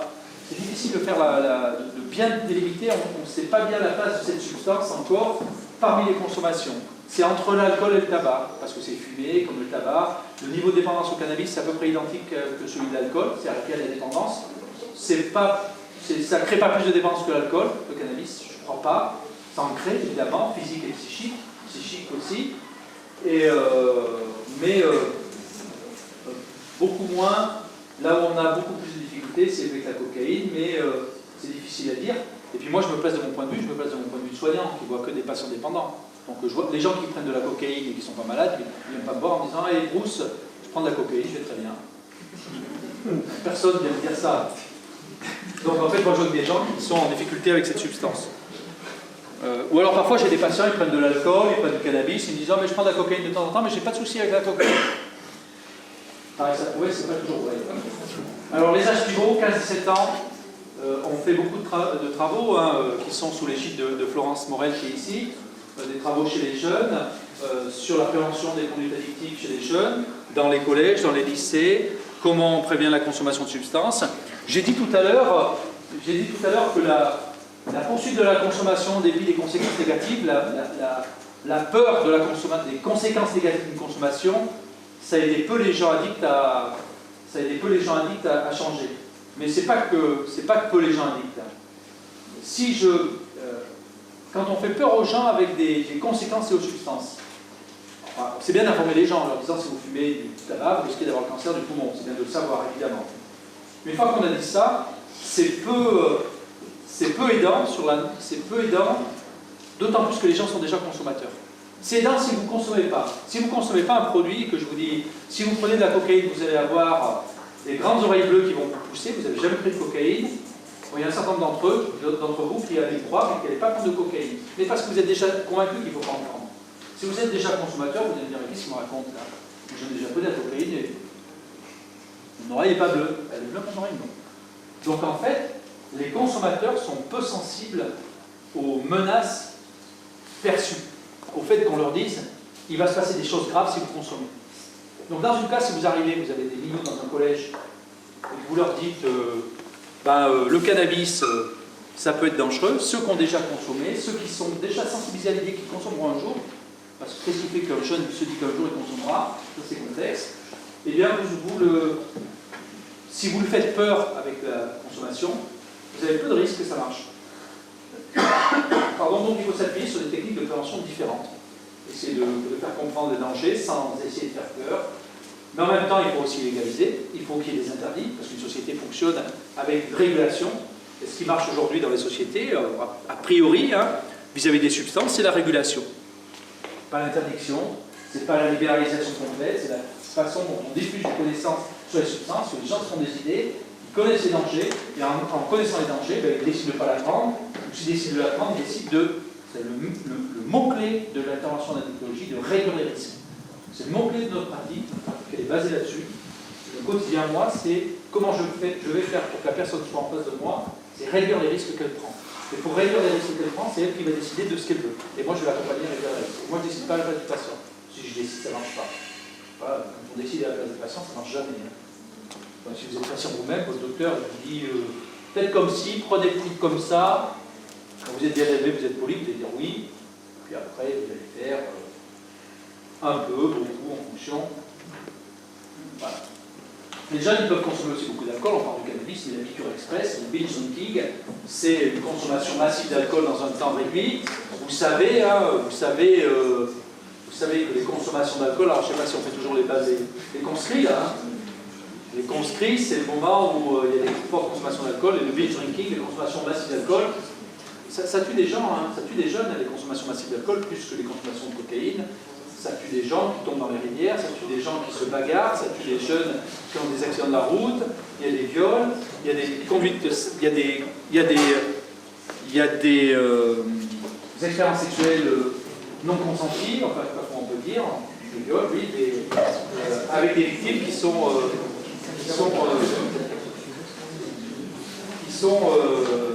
fréquentes dans ces conduites addictives. Il y a un Anglais qui s'est amusé à dire, bon voilà, je vais parler de toutes les substances là qu'on a, on va essayer de dire laquelle crée le plus de dommages aux autres et à soi-même. Aux autres. Quand je prends une substance, est-ce que je peux faire du mal aux autres? Oui, je bois de l'alcool, je prends le volant de ma voiture, j'écrase la petite aînée, ça lui fait du mal. A priori. Sauf si c'est Wonder Woman, bon. Et donc, le mal aux autres, avec la consommation de substances, ça existe. Et le mal à soi-même, forcément. Et donc cet Anglais a répertorié tous les dommages qui peuvent être faits à autrui ou à soi-même par la substance, et il a répertorié, il a trouvé que la substance qui fait le plus de dommages cumulés à soi-même et à autrui, c'est l'alcool. C'est ça. C'est la substance la plus... Les services d'urgence, hein, c'était de garde samedi matin aux urgences, vous arrivez aux urgences pour les habits alcool, prise, bagarre, beaucoup de patients, vous savez ça, et c'est la substance qui est à l'origine de plus de dommages à soi-même et à autrui. Alors ils ont été un peu malins, ils ont séparé la cocaïne et le crack. Donc s'ils avaient ajouté cocaïne et crack, c'est la même substance, la cocaïne et le crack. Le crack, c'est la cocaïne basée, c'est un peu identique à l'alcool, c'est une substance aussi qui fait un peu du mal. Le cannabis arrive un peu loin. Puis après, il y a les médicaments, il y a les médicaments qu'on prend. Parce que j'ai parlé d'alcool, mais l'alcool, c'est son mécanisme d'action, ça agit dans le cerveau dans des récepteurs qu'on appelle GABA, des récepteurs comme les benzodiazépines. Le Lexomil, le Valium, ainsi de suite, agissent sur le même récepteur dans le cerveau que l'alcool. Et donc, la différence entre les benzodiazépines et l'alcool, ça ne vous est pas échappé, c'est que les benzodiazépines, c'est des médicaments, vous allez dire oui, bien, ok, d'accord, mais c'est pas parce que c'est un médicament que c'est pas dangereux. Oui, la différence aussi, c'est que les benzodiazépines, il y a une libération dans le sang qui est normalement étudiée, la façon dont on la prend. Il y a des dosages qui sont normés, il y a un accès qui est plus régulé. Il y a une mise en garde qu'on va faire aux patients, des prescriptions accompagnées, bon voilà, tout ce qu'on devrait faire avec le patient dans la prescription de benzodiazépine. C'est vrai que c'est aussi, vous avez souvent des patients, vous arrivez, il y a l'alcool, il y a le Seresta, il y a le Valium, et tous ces médicaments que les gens prennent. Ils essaient d'arrêter l'alcool, donc les patients en général, qu'est-ce qu'ils font? Là, je vais arrêter l'alcool. Donc ils prennent du médicament, des benzodiazépines comme ça, et en fait ils régulent, ils consomment des deux, et en fait ils transfèrent, on appelle ça, ils transfèrent leur addiction à l'alcool vers les médicaments, ce qui n'est pas mieux. Ça coûte cher. Ah oui, ça coûte cher. Alors c'est un truc, il ne faut pas l'oublier, le coût sociétal en France des drogues, c'est à peu près 250 milliards d'euros par an. Alors comment on a fait ce calcul? C'est un calcul savant de santé publique, mais en termes de ce que ça coûte en termes de santé dans les hôpitaux, ce que ça coûte en termes d'intervention hospitalière, ce que ça coûte en termes d'années de vie perdues, de maladies, de mobilisation des forces publiques, d'années passées à ne pas travailler, tout ça on l'a cumulé. Et en années de vie perdues, en cancer, tout ça on a cumulé. Et en fait c'est un rapport, il est disponible sur internet, il s'appelle le rapport Koch, il a été fait dans les années 2016-2017. Et vous regardez ce rapport, il chiffre tout ça, il explique comment il a chiffré. Coût total alors, à la louche, on n'est pas à milliard près. Coût total de l'alcool, 110 milliards. Coût total du tabac, 110 milliards. Coût total des autres drogues. On va dire le cannabis, tout ça, ça coûte cher, 10 milliards. Donc en fait, le coût des drogues, c'est d'abord le coût de l'alcool et du tabac.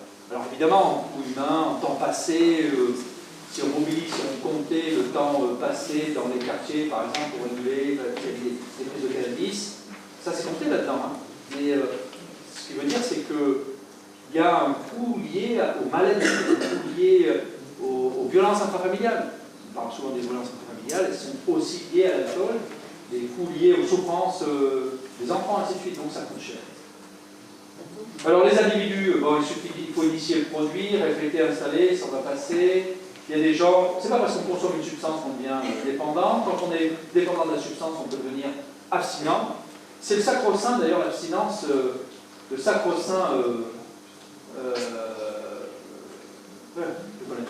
c'est le sacro-saint de la prise en charge historique. Je suis en train d'écrire un truc, quand je me fais mousser, là, mais c'est bien, ça c'était de la pub. Je suis en train d'écrire un chapitre pour l'encyclopédie universaliste. Vous voyez ce que c'est, l'encyclopédie universaliste? Ouais. Je vais la refaire. Dans le dernier chapitre que j'ai écrit pour cette collège pour eux, en tout cas, j'ai écrit un chapitre pour l'encyclopédie universaliste, donc je vous le recommande, il sera très bien écrit. Mais ça fait un an dessus d'ailleurs. Non, il me questionnait, il disait qu'il faut mettre de la perspective historique dans ce que vous écrivez pour que les gens comprennent bien dans quoi on est. Donc là, je suis en train d'essayer de mettre en place la perspective historique parce que c'est un point important en ce qui concerne les addictions, la perspective historique. La perspective historique des addictions, c'est de dire que on parle d'addiction, même si depuis des milliers d'années, les hommes consomment des substances.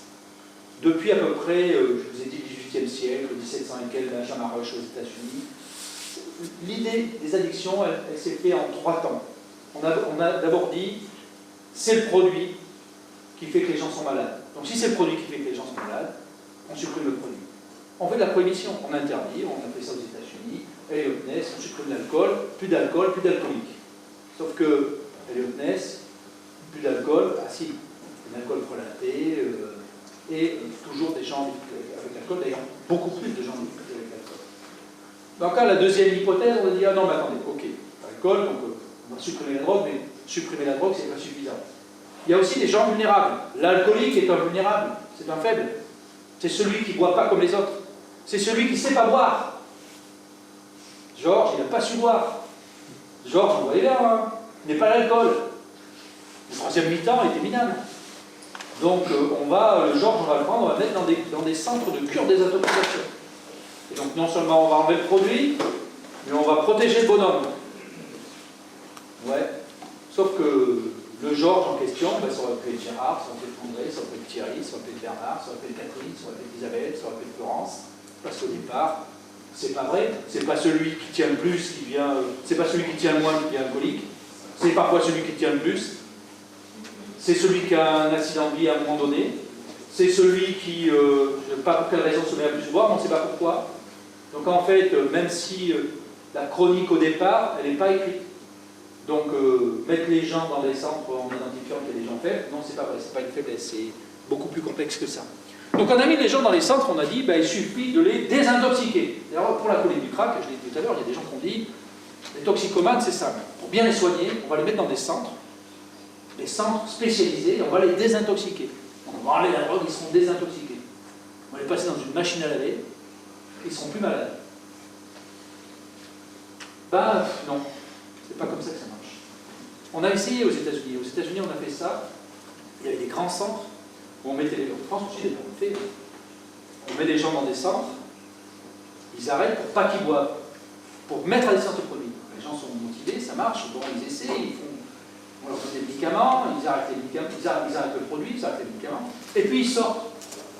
Mais une fois qu'ils n'ont plus le produit qui ressort, ils sont confrontés à leur vie, et la maladie est toujours là, parce que ce sont des maladies chroniques. C'est pas d'enlever l'alcool qui fait que les gens sont plus malades. Les gens, ils ont une maladie. Ah oui, ah, monsieur Machin, il avait un cancer. On l'a envoyé à Jean-Pierre, il est resté 3 semaines. Ah, on a enlevé le cancer. Tout à fait. Pas tout à fait. Ah bon, il est sorti de... Ah, mais il a rechuté. Il est mort. Ben oui. Et bien, l'alcool, c'est pareil. Ce sont des cancers, hein, les addictions. C'est-à-dire que les gens, quand ils s'y passent et qu'ils arrêtent le produit, pour autant, ils restent malades. Et donc, il y a à mettre en place des soutiens environnementaux, des protections. Eux-mêmes, ils doivent transiger avec l'environnement. Donc, c'est une maladie extrêmement complexe. Et les centres de cure aux États-Unis ont laissé les gens 1 an. Eh bien, quand les gens sortaient, ben, il y a un certain nombre, 90% d'entre eux rechutaient. Pour la toxicomanie, on a découvert depuis des traitements de substitution, la méthadone, le Subutex. Moi, j'ai des tas de patients qui sont sous méthadone ou sous Subutex. Ils vivent normalement, ils ont un métier, ils ont des familles, ils ont un enfant. Ils prennent plus de drogue. Et ils sont sous traitement, ils sont sous médicaments. Et sous médicaments, ils vont bien, mais ils sont sous médicaments, parce que ce sont des pathologies chroniques, et une fois que le cerveau est pris dans la drogue, eh bien, il faut trouver des traitements de substitution. Pour l'alcool, il n'y a pas de traitement de substitution. Et dès lors qu'on a fait ça, eh bien, on a soigné les gens plus correctement, c'est-à-dire qu'on a pris en compte les médicaments, on a pris en compte l'environnement, et donc on a pris en compte cette articulation biopsychosociale, l'individu dans un environnement avec des médicaments. Mais laisser les gens dans des centres de cure, en imaginant que ça soigne les gens, ça marche pas. Il faut un accompagnement social, un accompagnement environnemental, il leur faut un logement, il leur faut il faut d'autres types de traitements, il faut des accès à des droits pour qu'ils puissent se nourrir, il faut parfois qu'ils aient des aides parce qu'ils sont incapables de travailler. Enfin, tout ça, c'est très compliqué, évidemment. Et donc, c'est pas les centres fermés qui soignent les gens. C'est pas vrai, c'est pas comme ça que ça marche. On l'a cru, hein, il y a eu dans les années, parce que la réponse sanitaire n'était pas à la hauteur, dans les années 70, rappelez-vous, il y avait des centres qui ouvraient, des centres de patriarches, pour que, par exemple, il y en avait pas loin, il y en avait dans le Cantal. On soignait les gens. Moi, je me rappelle, quand j'étais gamin, mon père était boulanger. Donc, je le suivais dans la tournée, il vendait du pain et il vendait aussi du vin. Il était à vendre du vin. Alors, à l'époque, c'était dans le Cantal, il vendait du vin, une fois, il vendait plus de vin que de pain. Et moi, j'accompagnais. Je me rappelle d'un monsieur qui venait comme ça, chercher le pain et tout, et il disait, ah, ça y est, j'y suis allé, je suis allé me faire dératiser. Dératiser, il est parti faire quoi, ce monsieur? Et en fait, à l'époque, c'était l'expression. J'ai appris beaucoup plus tard, hein. C'était l'expression, c'était pas le seul d'ailleurs, un certain nombre, c'était l'expression que disaient les gens pour parler de la façon dont ils se faisaient soigner de l'alcool, se faire dératiser. Vous voyez à quel point l'image, la stigmatisation, l'imaginaire, si je vous dis, ben, demain vous allez être hospitalisé, ah oui d'accord, je rentre dans quelle clinique? Voilà, au CHU, je sais pas, vous allez vous faire dératiser. Oh ben, je vais peut-être attendre un peu. Hein. Donc, vous voyez la stigmatisation de cette prise en charge. Et ça a existé pendant longtemps. Alors, les addictions, c'est des troubles de l'adaptation. Pour que vous compreniez bien que les troubles de l'adaptation, c'est que nous sommes... je vous ai dit, j'allais replacer ça dans un contexte historique, socio-environnemental. Mais je n'oublie pas quand même que ce sont des maladies du cerveau, je vais le dire. Mais c'est quand même des maladies du cerveau dans un contexte environnemental. Dans notre société, nous sommes tous dans des modèles où on essaie de s'adapter. On essaie de s'adapter pour tenir le coup, pour faire face. Et c'est d'autant plus vrai dans nos sociétés, pour ça qu'on peut dire que nos sociétés sont peut-être un peu plus addictogènes qu'elles ne l'étaient il y a 100 ans, c'est-à-dire que l'exigence d'adaptation chez les individus est plus forte aujourd'hui qu'elle ne l'était peut-être il y a 100 ans. Mais peut-être une fois que j'ai dit ça, c'était pas suffisant, c'est que la nécessité d'adaptation psychique, l'adaptation psychique est peut-être plus forte. Peut-être l'adaptation physique aussi, et c'est ce qui fait aussi l'adaptation physique dans un contexte de conduite dopante. Les gens, pour se performer, ils prennent des substances, et pour s'adapter physiquement, ou pour tenir le coup, on prend des produits. Et d'ailleurs, certaines addictions sont associées fortement au fait de tenir le coup. On a longtemps associé l'addiction à la cocaïne aux traders dans les bourses, qui ne dormaient pas, qui étaient en permanence sur leurs écrans de cours, et qui prenaient des substances pour tenir le coup. Donc il y a l'idée de consommer des substances pour tenir le coup, pour s'adapter. Souvenez-vous de la chanson, la bombe humaine, hein, c'est tenir le coup, soit pour dormir, soit pour s'exciter, on prend des produits. Et donc on est dans un processus, l'addiction ou la consommation de substances psychoactives correspond à une évolution sociétale qui est qu'on a une exigence de plus en plus forte à l'égard des individus, une exigence, il faut s'adapter pour être dans le coup. Et en fait, avec Twitter, avec tous les réseaux sociaux, si vous êtes un peu marginal et que vous ne vivez pas comme les autres, il y a un effet normatif d'adaptation qui est très fort dans nos sociétés, et les gens peut-être prennent des produits pour essayer de coller à l'effet normatif qui est de plus en plus fort. Et l'adaptation en médecine, on décrit ça depuis les années 1930 à peu près, c'est Anseli qui a décrit ça, peut-être certains connaissent ça, c'est-à-dire que quand on est exposé, vous connaissez ça, c'est le modèle du stress classique, qu'on appelle le syndrome général d'adaptation. Quand on est confronté à un stress, c'est Anseli donc qui a décrit ça, on a différentes phases pour faire face au stress. Et on peut dire que s'adapter, c'est faire face à des stresseurs environnementaux. On a tous des stresseurs, le stresseur dans la vie, le stresseur professionnel, on a tous à faire face à des stresseurs. On n'est pas dans un monde, on est dans un monde immédiat en plus, de l'immédiateté. Il y a 10 ans, vous passiez voir compagne, hein, ah ben j'ai demandé au docteur qu'il vienne. Bon, il passera à la fin de sa tournée, à la fin de la semaine. Là tout de suite, on est dans des exigences pour tout, de tout, mais moins que les autres évidemment. On est dans une immédiateté, on a besoin de savoir quelque chose, on tape sur internet, on prend notre smartphone, salut comment tu vas, j'ai pas de tes nouvelles, vous croisez bidule, dans mon service je croise des gens qui disent t'as reçu mon mail? Ah bon, tu m'as envoyé quand même là il y a 1 heure. page sur David PML, puis vous savez, il y a un effet comme ça, il y a quelqu'un Twitter, quelqu'un répond, putain merde, j'ai pas répondu, j'ai passé pour un gland, qu'est-ce que je dis Donc il y a une urgence adaptative, et ça nous stresse, et le stress, Anselmi écrivait qu'on est face à une phase d'alarme, et on a une tension psychique, et face à cette tension psychique, ça mobilise en nous un certain nombre de moteurs qui font qu'on veut faire face, tout de suite s'adapter. Et si on peut pas, si on peut pas faire face, ben on s'écroule, on se dévalorise, on s'épuise.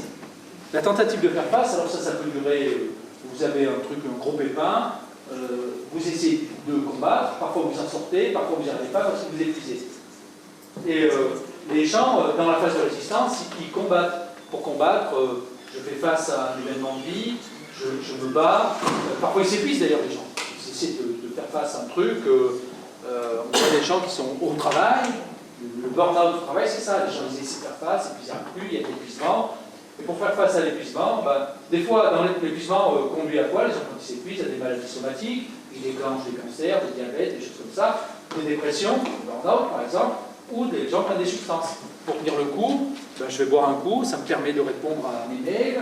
Oh, j'ai vu qu'on avait mis un truc sur Twitter, il faut que je réponde absolument. Je bois un verre, ainsi de suite. Donc pour faire face, la consommation de substances psychoactives fait partie de cette, on va dire, de cette façon dont nous avons, dans un monde où on nous demande d'être de plus en plus adaptatif, de faire face au stress. Mais le problème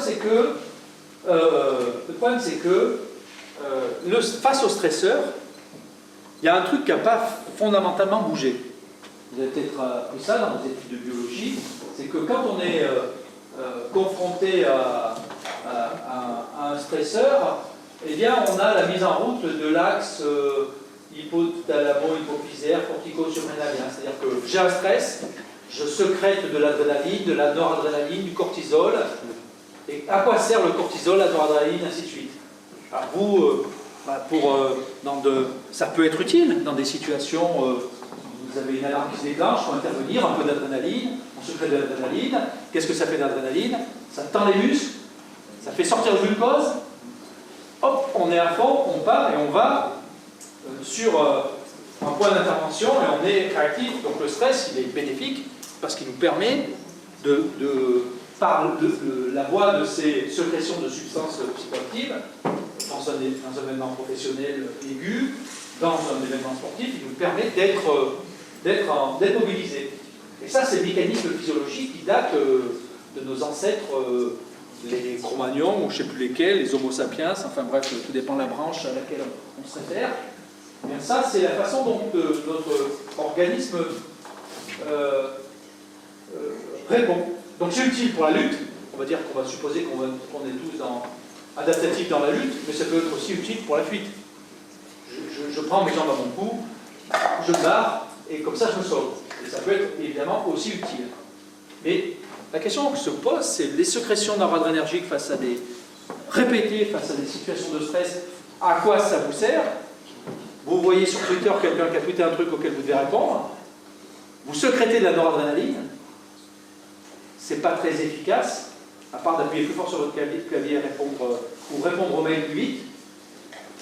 L'organisme n'est pas préparé à des contraintes psycho-environnementales, il est plutôt, c'est notre physiologie, préparé à des contraintes physiques par ces sécrétions de substances.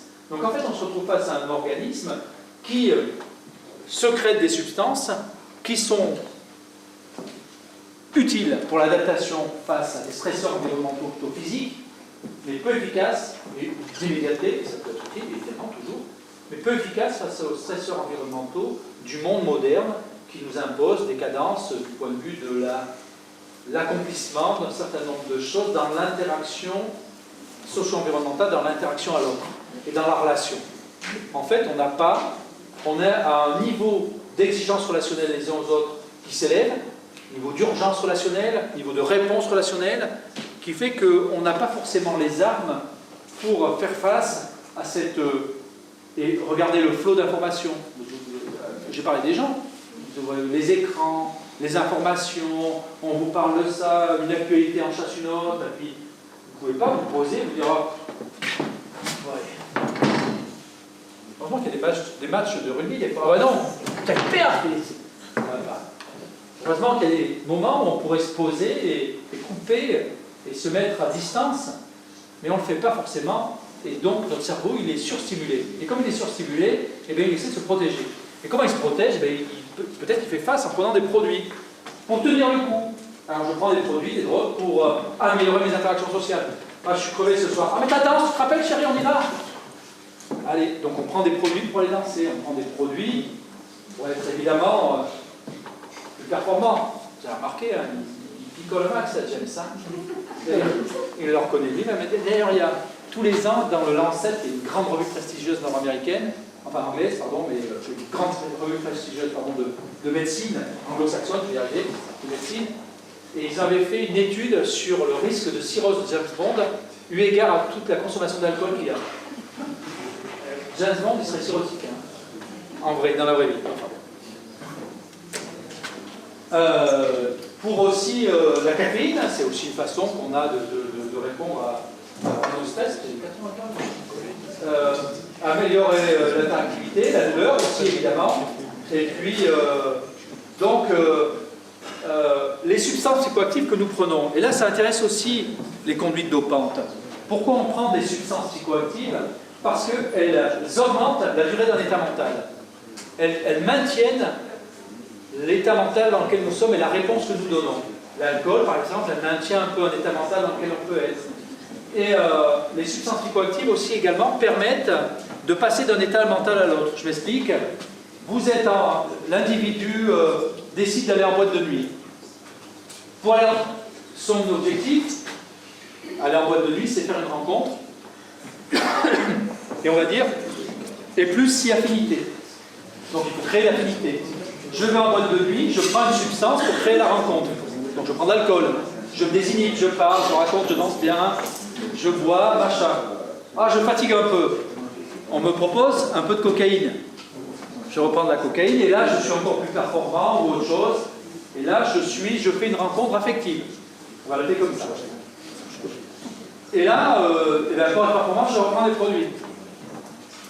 Et puis, le lendemain, je sais que le surlendemain, je travaille, bref, et je me dis, il faut que je dorme. Donc, pour dormir, je prends une substance qui va m'endormir. Je prends une benzo, je fume un joint. Et le lendemain matin, je me réveille, je me dis, ah purée, je crois que je suis en retard. J'ai une conférence du professeur Bruce, il n'est jamais en retard. Je vais vraiment me dépêcher. Donc, je prends une autre substance. Et donc, les substances facilitent quoi? Le passage d'un état mental à un autre état mental, à un état physique, à un autre état physique. Donc elles font de nous, elles sont particulièrement adaptées, pour le coup, à ce qu'est l'homme augmenté, au sens de qu'est-ce que c'est s'augmenter? Si c'est recherché tout de suite, immédiatement dans la niche urgente dans laquelle je suis, je fais du sport, j'ai une relation sexuelle, je dors, je travaille, je vais voir ma mère, c'est bon, ton petit hachis parmentier maman, mais il faut que je sois très... À chaque moment, il faut que je sois particulièrement présent au moment où je dois l'être. Parce que si je me décale, ça ne va pas. Imaginez que je me sois décalé, là, je ne fais plus du hachis parmentier avec maman. Donc, il faut qu'on soit performant, et c'est pour ça que les gens prennent des substances. Et dans la question de la conduite dopante, juste je voudrais attirer votre attention là-dessus, la conduite dopante, c'est une façon de s'augmenter à un moment donné pour être performant. Mais on cherche quoi? Dans le sport, on cherche partout. À être performant, à se valoriser, à s'adapter, et peut-être à se narcissiser, parce que nos sociétés, elles n'arrivent plus à valoriser quelque chose qui soit de l'ordre de la continuité, de la lenteur, bon, évidemment. Le problème, c'est que les substances, elles favorisent les passages entre différents états mentaux, mais c'est que les substances psychoactives, elles induisent une mémoire très forte du moment que vous passez avec elles. On se souvient du moment passé avec l'alcool, on se souvient du moment passé avec la cocaïne, on se souvient du moment passé avec la substance pour faire du sport. On se souvient du moment, on se souvient du bon moment. On ne se souvient pas quand on est sur les toilettes à quatre pattes, en train de vomir et de se dire « plus jamais ». Personne ne s'en souvient. C'est jamais arrivé d'ailleurs. C'est jamais arrivé. Par contre, se souvenir de la consommation d'alcool et qu'on était bien, que c'était sympa. Oh, j'ai fait des dégustations de vin avec des potes, c'était génial. On a goûté, on a ouvert. Mais par contre, donc les drogues favorisent ça, donc on se souvient de ça, donc on en reprend. Le problème, c'est que les drogues, c'est des instruments. C'est des instruments donc, qui nous servent à modifier nos états mentaux. On en fait l'apprentissage, jeune, je le dis, à l'adolescence, et on a une mémoire de cette prise. Et on se sert des drogues comme des médicaments, je l'ai dit, en autosoulagement, parce qu'on cherche des soulagements, parce que dans les substances, on cherche un idéal. Et là, on n'est pas loin de, rappelez-vous, hein, à une époque, quand on était en troisième, je ne sais plus, enfin au collège, on étudiait Le meilleur des mondes. Hein, vous vous rappelez de ça? Vous avez lu peut-être ça, ce livre, c'était au... Bon, ceux qui étaient au collège, quand j'étais au collège, on n'est pas très très nombreux. Dans les années, voilà. Voilà, c'était les années des cassettes. Bernard Tapie avait encore un survêtement vert.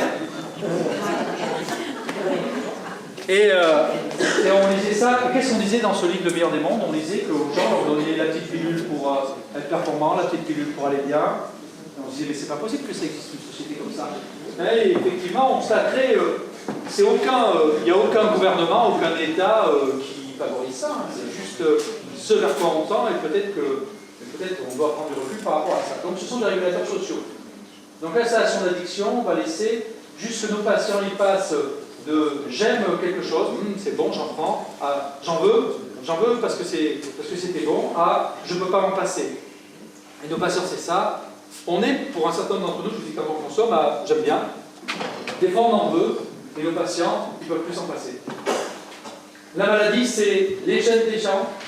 La rencontre avec le produit d'environnement, on dit classiquement, l'addiction, c'est la rencontre entre un individu, un produit dans un environnement donné.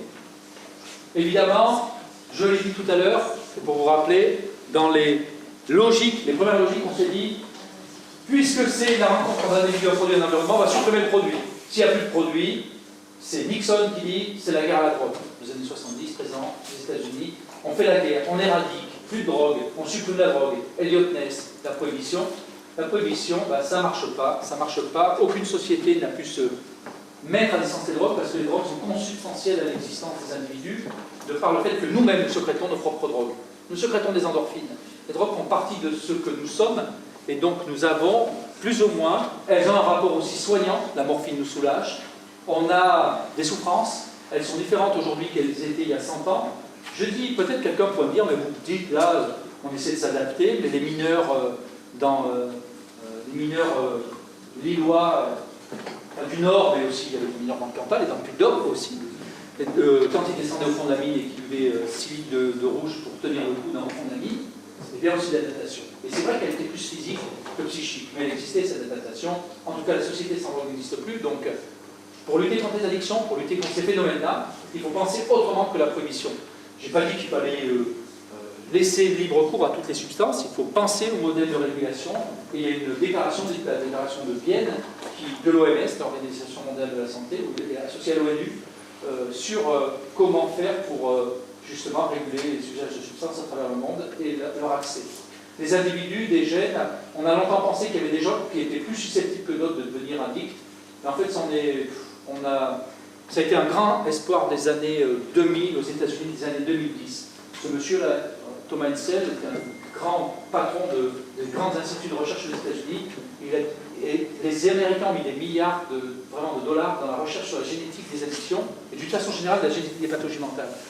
Et on s'est rendu compte que si génétique des addictions et des pathologies mentales il y a, elles ne peuvent exister que dans l'environnement de l'individu, ou que la transaction de l'individu avec son environnement. Le gène, c'est l'affaire d'une personne qui transige avec un environnement, sa famille, son histoire, le travail, dans quoi il vit, le sport qu'il fait, le métier qu'il fait, enfin, toutes ces choses-là, son histoire de vie, c'est ça la génétique. La génétique n'est qu'une passerelle, si je puis dire, ou la modalité d'expression de ce que nous sommes dans un environnement donné. Et c'est comme ça qu'il faut le comprendre. Et donc travailler sur le gène nécessite forcément de travailler sur l'environnement, puisque le gène s'exprime dans l'environnement, et même on transmet des gènes en fonction de l'environnement dans lequel on a été.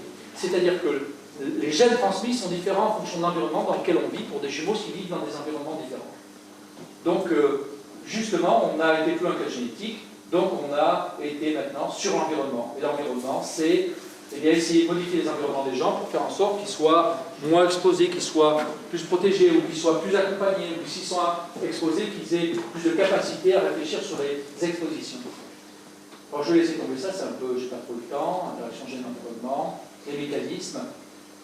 On sait aujourd'hui que dans le cerveau, il y a des zones qui sont particulièrement des zones de la maladie addictive.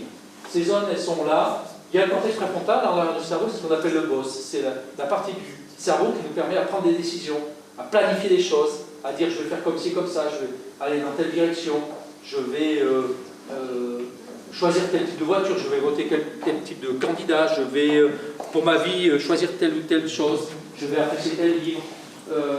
Toutes les prises de décision sont dans cette zone du cerveau. Elle est impliquée, cette zone, dans les addictions. Elle est en relation avec une zone qui est plus intérieure dans le cerveau, qu'on appelle le striatum ou noyau accumbens.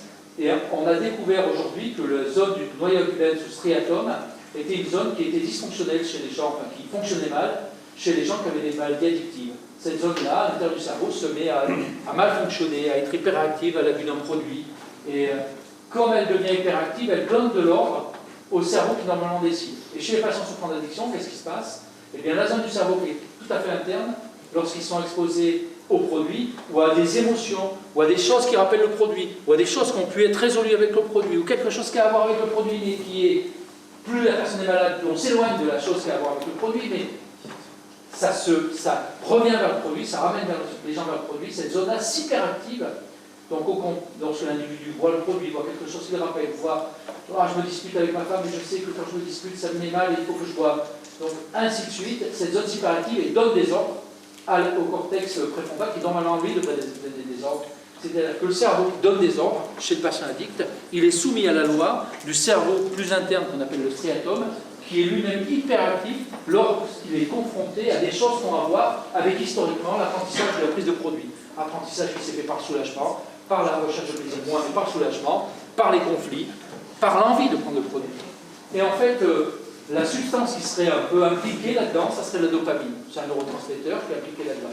On a entendu que la dopamine, c'est l'hormone du plaisir, parce que quand on en prend, on a du plaisir, et c'est pour ça qu'on a une addiction. En fait, ce n'est pas une hormone de plaisir en tant que telle, la dopamine, c'est une hormone d'apprentissage qui permet de se souvenir qu'on a eu du plaisir. C'est une hormone de la bibliothèque interne de notre vie. La dopamine nous permet de classer nos histoires de vie, nous permet de savoir ce que nous avons vécu et est associé aux apprentissages. On apprend d'autant mieux qu'on a du plaisir, on apprend d'autant mieux qu'on a des douleurs. Effectivement, si je me brûle en mettant les mains sur une plaque chauffante, je me souviendrai, la dopamine est très active dans des apprentissages liés à la douleur ou des apprentissages où je me soulage. Si je me brûle et que je prends un médicament qui soulage la douleur et qui est très efficace, je m'en souviendrai aussi, la dopamine sert à ça.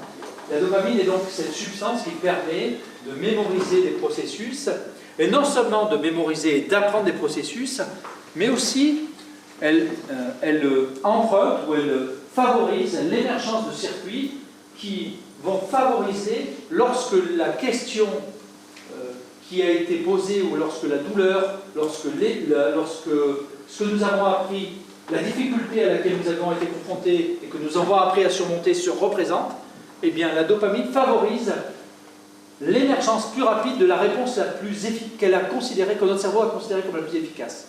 Si j'ai mis en place une réponse que j'ai considérée comme efficace face à une douleur, face à un plaisir, face à un moment donné à quelque chose, ça passe par un circuit de mémorisation et d'apprentissage qui passe par l'activation de voies dopaminergiques. Et lorsque cette difficulté se représentera, eh bien, je vois peut-être différentes façons de résoudre, mais en tout cas, cette façon-là que j'ai trouvée à un moment donné efficace, elle se représentera en priorité. Et c'est celle que le cerveau choisira en priorité. Eh bien, qu'est-ce qui se passe dans les addictions? Eh bien, les addictions sont en fait comme un piratage. Les substances, les drogues, piratent les circuits de la dopamine et les circuits des apprentissages. C'est-à-dire que les prises de drogue favorisent le fait que l'individu reprenne le circuit appris le plus court et le plus efficient, qui ramène vers le produit. J'ai appris en prenant tel type de substance, telle drogue. J'ai appris en prenant de l'alcool que je me faisais plaisir plus vite, ou je soulageais plus vite ma douleur. J'ai appris en prenant de la cocaïne que j'étais plus performant plus rapidement. eh bien, la fois d'après, si une situation comparable se présente, mon cerveau tout de suite va me dire, ah ben tiens, rappelle-toi, la cocaïne ça marche bien, rappelle-toi, l'alcool ça marche bien. Et la fois d'après, le cerveau ne me dira plus, rappelle-toi. Le cerveau, d'emblée, me forcera à aller chercher, me dira, c'est la seule solution. Et la fois d'après, je ne réfléchirai même plus au truc, j'irai chercher le produit. Et l'addiction, c'est un piratage qui, progressivement, la drogue, en fait, prend le volant du cerveau pour amener l'individu à automatiser une conduite et à faire qu'il va chercher le produit sans même réfléchir qu'il va le chercher. Et nous, nos patients souffrant d'addiction par exemple à l'alcool, ils réfléchissent même plus pour aller chercher l'alcool parfois. Ils sortent du service, ils vont boire, ils viennent, ils savent même plus, ils sont même plus capables de dire qu'ils ont été boire. J'exagère, mais pas tant que ça. Donc en fait, c'est un circuit piraté. La dopamine, c'est la substance qui favorise l'aller vers la substance. C'est le neurotransmetteur qui favorise l'accès vers le produit. Et puis je ne vais pas tarder à arrêter, parce que des troubles somatiques, ça donne des maladies, je dis, psychologiques, la dépression. Il y a beaucoup de gens qui ont des pathologies d'addiction. Plus de la moitié des gens qui souffrent d'addiction présentent une pathologie psychiatrique associée. De la dépression, des troubles psychotiques, je n'ai pas tout le temps rentré à détail. C'est un sujet extrêmement passionnant, extrêmement important, évidemment le lien qui est entre les addictions, alcoolisme, les dépressions, cannabis et schizophrénie, ainsi de suite. Et donc voilà, comment on soigne, des médicaments, des psychothérapies. Il y a deux façons de soigner les addictions, c'est associé les médicaments et les psychothérapies. Les médicaments, c'est des médicaments qui donnent moins envie, des médicaments qui limitent l'envie. La substitution, ça marche bien pour le tabac, la substitution nicotinique, on est dans le mois sans tabac. Pour les fumeurs, patchez-vous. On peut fumer avec un patch, c'est pas grave. Il faut se patcher. Si on veut réduire sa consommation, il faut se patcher, parce que sinon on réduit sa consommation, mais on fume d'autant plus en tirant comme un malade sur sa cigarette. Et ça, c'est pas bon. On fume moins, on se patch. On arrête de fumer, on se patch. On peut mettre 3 à 4 patchs. On peut fumer avec un patch. On peut boire avec un patch. On peut fumer le patch. Patchez-vous. S'il y a des fumeurs ici, arrêtez de fumer, patchez-vous. Aucun risque. Séance d'hypnose collective, vous allez y arriver. Les mois sans tabac, médicaments, et puis ensuite il y a les psychothérapies, motivationnelles, psychologues, psychiatres, machin. Je n'ai pas le temps de développer tout ça. En sachant que pour que les gens changent, quand ils ont des maladies addictives, ça prend du temps, c'est très long. C'est très long pour nos patients de changer, d'arriver à l'idée de... Les gens peuvent avoir dans l'idée d'arrêter, mais ils n'arrêtent pas tout de suite. Vous savez, on nous a fait la blague qu'on pouvait changer très vite. Mais en fait, non. On change, on met tous du temps à changer. Changer, ça prend du temps. C'est vrai, ça prend du temps à changer. Et parfois, on est ambivalent. Il y a des choses qu'on veut pas. Nos patients, c'est comme ça. Je veux bien arrêter, mais en même temps, frappez-vous. Pas tout de suite. Beaucoup d'alliance, beaucoup de compréhension avec nos patients. On parle du patient de ce qu'il veut, de la bienveillance, de ce qu'il souhaite, réduction des risques. J'exige rien de mon patient, je parle de ce qu'il veut, on décide ensemble, on fixe le chemin ensemble, on essaie de l'accompagner ensemble, on crée de l'alliance et ça c'est extrêmement important. Être bienveillant, empathique vis-à-vis des patients, ça ne se presque pas, la bienveillance et l'empathie, c'est une posture essentielle, humaine, qu'on doit avoir avec nos patients pour les comprendre. Ils sont dans des grandes situations de grandes difficultés et c'est très difficile et c'est des situations de souffrance énormes pour les patients évidemment, pour les entourages évidemment, et que ce n'est pas forcément simple. Donc que des fois c'est des situations tendues, vous êtes confronté à des situations de consommation avec des patients qu'on prend, qu'on amène aux urgences, ils sortent, ils reviennent, on les reprend, on les amène aux urgences, ils sortent, ils reviennent, on les prend, on les amène aux urgences, ils sortent, ils reviennent. Bref, ben c'est comme ça, parce que ce sont des maladies chroniques. C'est des maladies chroniques, c'est des maladies qui rechutent, c'est des maladies il faut du temps. Et parfois on est dans le soin palliatif. J'ai dit c'est comme les cancers, parfois c'est du soin palliatif. On accompagne les gens, ils boivent. Ok, comment ça va aujourd'hui? Bon, bah, vous avez vu, moi je suis pas sûr qu'elle vient boire. La pauvre, elle a une cirrhose, elle vient boire. J'ai essayé d'arrêter, je bois 6, 8, 6 par jour, 10, ok, bon, ben, voilà. Et c'est dur, parce qu'effectivement, les gens meurent. Hein, bon, on va arrêter là, peut-être, non? Je sais pas si c'était la commande, je suis un peu... Oui, addiction, et puis conduite dopante un peu, mais j'espère que ça vous a plu. Oui. Est-ce que, Georges, je sais que tu es très pressé, mais est-ce que tu pourrais dire un petit mot malgré tout sur la différence entre dopage et conduite dopante? Je pense qu'il y a... Non. Parce que je pense qu'il y a beaucoup de gens, quand on parle dopage, qui ne se sentent pas concernés, parce que je ne prends pas de produit illégal. Mais pour autant, j'ai parfois, dans la vie professionnelle ou la vie sportive, une conduite dopante. En fait, c'est la même chose que pour les addictions c'est la même chose que pour les addictions et les conduites addictives.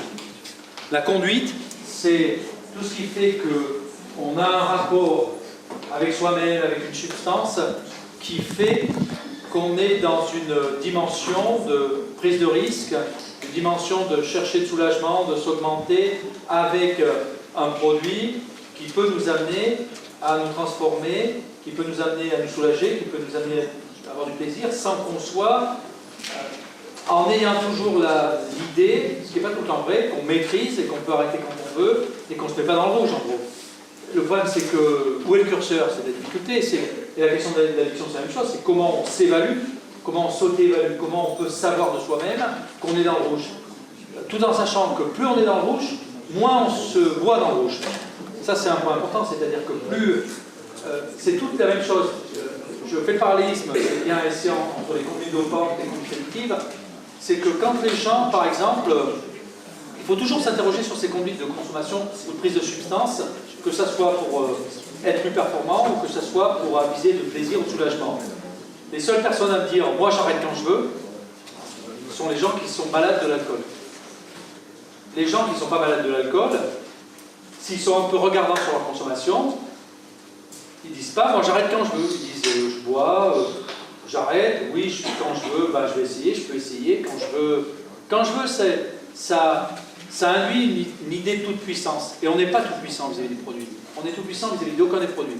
Aucun des produits, quand on les prend, quel qu'ils soient, on n'est pas tout puissant.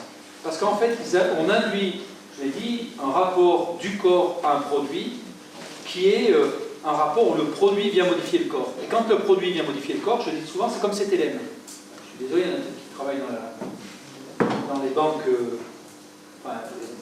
Je dis CTLM parce que c'est celle que je connais, mais ça pourrait être d'autres. C'est que, je dis souvent ça, pour CTLM, on a vite beaucoup d'argent, très vite, mais on le paye très cher. Les addictions, c'est pareil. On a très vite accès à quelque chose, très vite on peut être très performant, très vite on peut avoir du plaisir, très vite on peut se soulager, et finalement on a l'impression que ça ne coûte rien.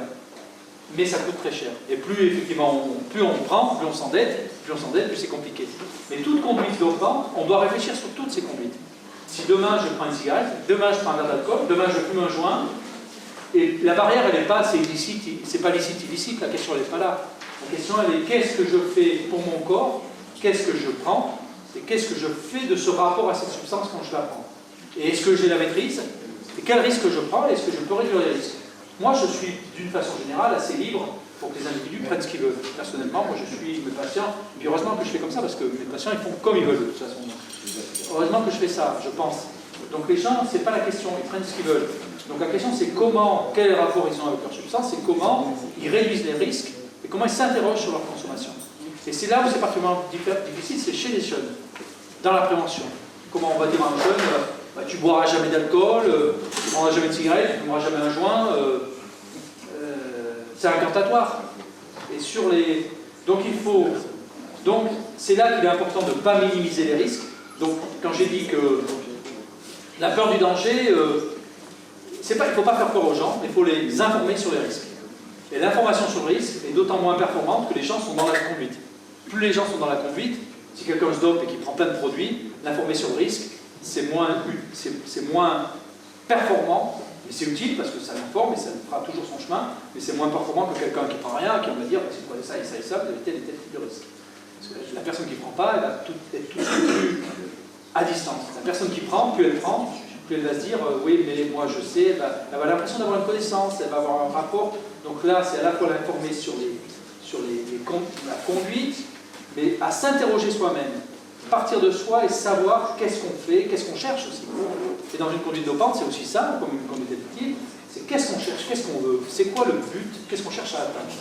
On cherche à atteindre un plaisir, on cherche à atteindre une performance, on cherche une valorisation de soi, un positionnement social, une adaptation, et donc il faut valoriser son corps. Pourquoi on veut valoriser son corps? On cherche, c'est pour se faire confiance, et toutes ces questions-là, on doit se les poser, et aussi la question de nos propres limites.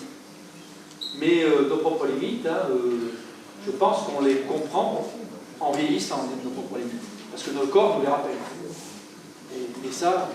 Et ce qui est bien justement, c'est pour les jeunes, des jeunes 15-20 ans, limite, il n'y a pas de limite quand on a 20 ans encore. Enfin, rarement, enfin, il peut y en avoir, mais donc là c'est plus compliqué. Je ne sais pas si ça répond à ta question.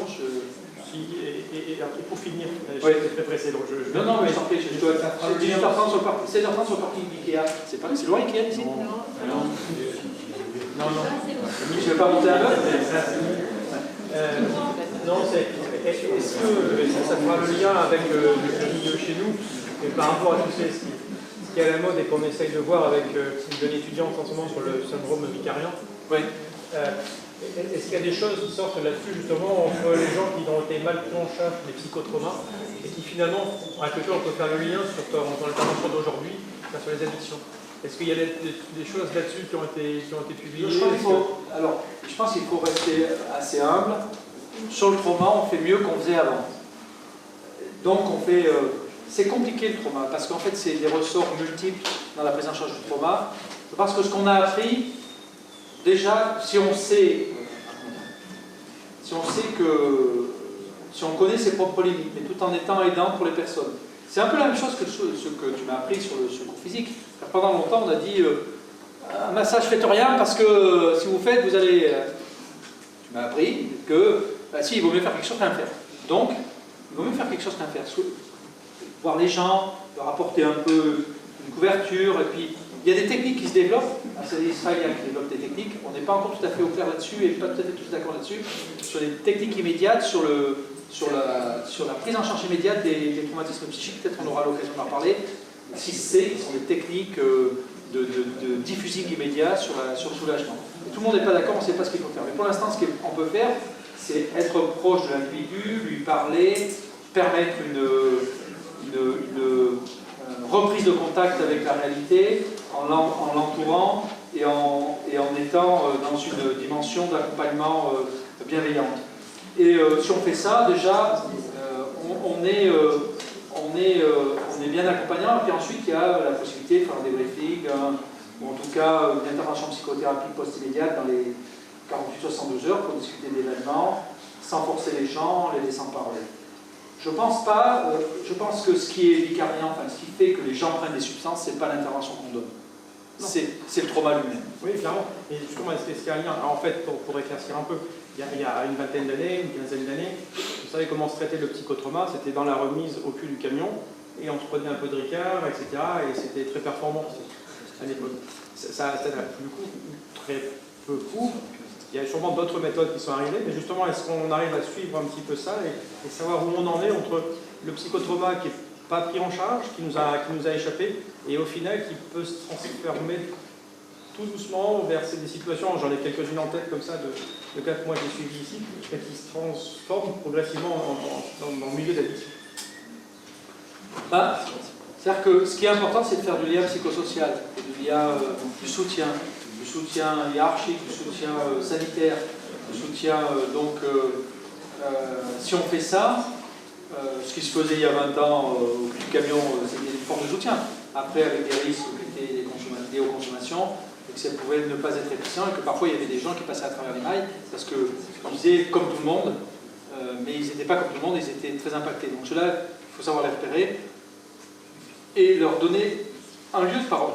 Donc ce qui fait que, peut-être à quoi tu fais allusion, les gens qui passent à travers les mailles du filet, c'est être capable, dans le soutien concret les uns aux autres, de se dire, tous autant qu'on est, on va bien, on a du lien social, on peut faire du sport ensemble, boire l'apéro ensemble, pourquoi pas, mais plus au cul du camion, mais en tout cas, être dans le lien social, mais admettre que parmi nous, quelqu'un, peut-être moi, peut aller plus mal que les autres, pour des raisons qui lui appartiennent, et que cette personne-là, si elle va plus mal, qu'elle puisse demander de l'aide et aller rencontrer un professionnel, et que c'est possible d'aller plus mal, et qu'il faut en parler, mais qu'il faut pas, c'est pas une incantation, c'est pas... Souvent dans le trauma, les gens sont incantatoires. Il faut que tu parles à quelqu'un, absolument. Le besoin de parole, il vient de la personne elle-même. Et donc c'est la capacité encore elle-même de la personne de se dire, oui, il faudrait, je sens que j'ai besoin de parler. Mais c'est délicat parce qu'on est dans une société où on dit aux gens, si vous ne parlez pas, vous allez aller mal. Donc les gens se disent, putain, mais il faudrait peut-être que je parle, or qu'ils n'ont pas besoin de parler. Et donc c'est vraiment le soutien professionnel, hiérarchique, socio-environnemental, familial, la façon dont la personne s'auto-évalue, de se dire finalement je sens que je vais bien, ou moi j'ai des tas de patients qui ont des traumas, ils me disent ben, là jusqu'ici ça va. La seule façon dont je soigne ces personnes-là, c'est je leur dis vous avez mon mail, vous avez le téléphone de ma secrétaire, ou le mail souvent, c'est ben, si ça ne va pas, vous m'envoyez, c'est vous qui jugez. Et je suis à votre disposition pour en parler, mais ah oui d'accord, et il y a ceux qui le font pas, mais il y a ceux qui peut-être le feraient trop, mais pas trop. Souvent ceux qui le font trop, c'est ceux qui sont poussés par les autres. Et ceux-là on les voit, ils arrivent, ils disent non, mais j'ai... Bon, après ça ne nuit pas, hein, c'est pas très grave d'aller... Si le professionnel fait une écoute à peu près adaptée, il n'y a pas de risque à écouter quelqu'un, si on ne fait pas une écoute forcée, qui est venu là parce qu'on lui a dit que peut-être ça serait bien qu'il vienne là, parce que très rapidement on le voit dans l'échange. Et donc on peut recaler les choses et dire bah, finalement vous n'avez peut-être pas trop envie de dire oui, bah, je suis venu, mais finalement c'est peut-être pas mal que je sois venu, si c'est bienveillant, l'échange se fait, puis finalement ça ne fait pas de mal, peut-être l'environnement avec pas si tort que ça. Puis, donc par contre ceux qui disent rien et qui ne veulent rien dire, pas les exhorter à parler. Il faut les repérer et puis il faut avec les collègues que les collègues puissent dire ben, on sent que ben, tu ne vas pas trop, peut-être que je t'avais parlé, qu'est-ce que tu en penses, ou, il faut faire du soutien, il faut créer du soutien, mais tout le monde n'a pas forcément envie d'aller raconter son histoire. Hein, et je pense que le trauma, l'histoire qui nous fait du mal, on voit des histoires qui ressortent, je pense que c'est très individuel et c'est très personne dépendante. Donc donner des réponses générales, c'est compliqué en fait, parce que c'est très personne dépendante, mais il faut que les gens soient capables de s'évaluer et de savoir vers qui s'adresser si besoin, et savoir que s'adresser, c'est pas forcément obligatoire, mais que s'ils le sentent, que ça puisse être possible facilement et que ça ne soit pas déjugeant pour eux, et ni pour l'environnement. Et que celui qui fait rien, il n'est pas différent de celui qui fait quelque chose. Et qu'il n'y a pas des plus forts et il n'y a pas des plus faibles. Hein. C'est la bonne longueur, c'est quand tes pieds touchent bien par terre. Bon, je ne sais pas si ça répond. On fera un autre truc sur le trauma, mais le trauma, on en fait souvent. Et d'ailleurs, il faut qu'on en fasse ça. Mais avec des personnes autres que nous, je trouve ça intéressant aussi. Bien sûr, ce genre d'informations-là, effectivement, c'est pas une obligation, on n'est pas obligé de parler, que si, que ça. C'est des concepts importants à faire passer. On n'est pas obligé de parler, c'est sûr, hein, quand on va pas bien, mais quand on va pas bien, c'est mieux quand on en parle si on se sent. Trouver quelqu'un à qui parler quand on va pas bien, c'est toujours bien.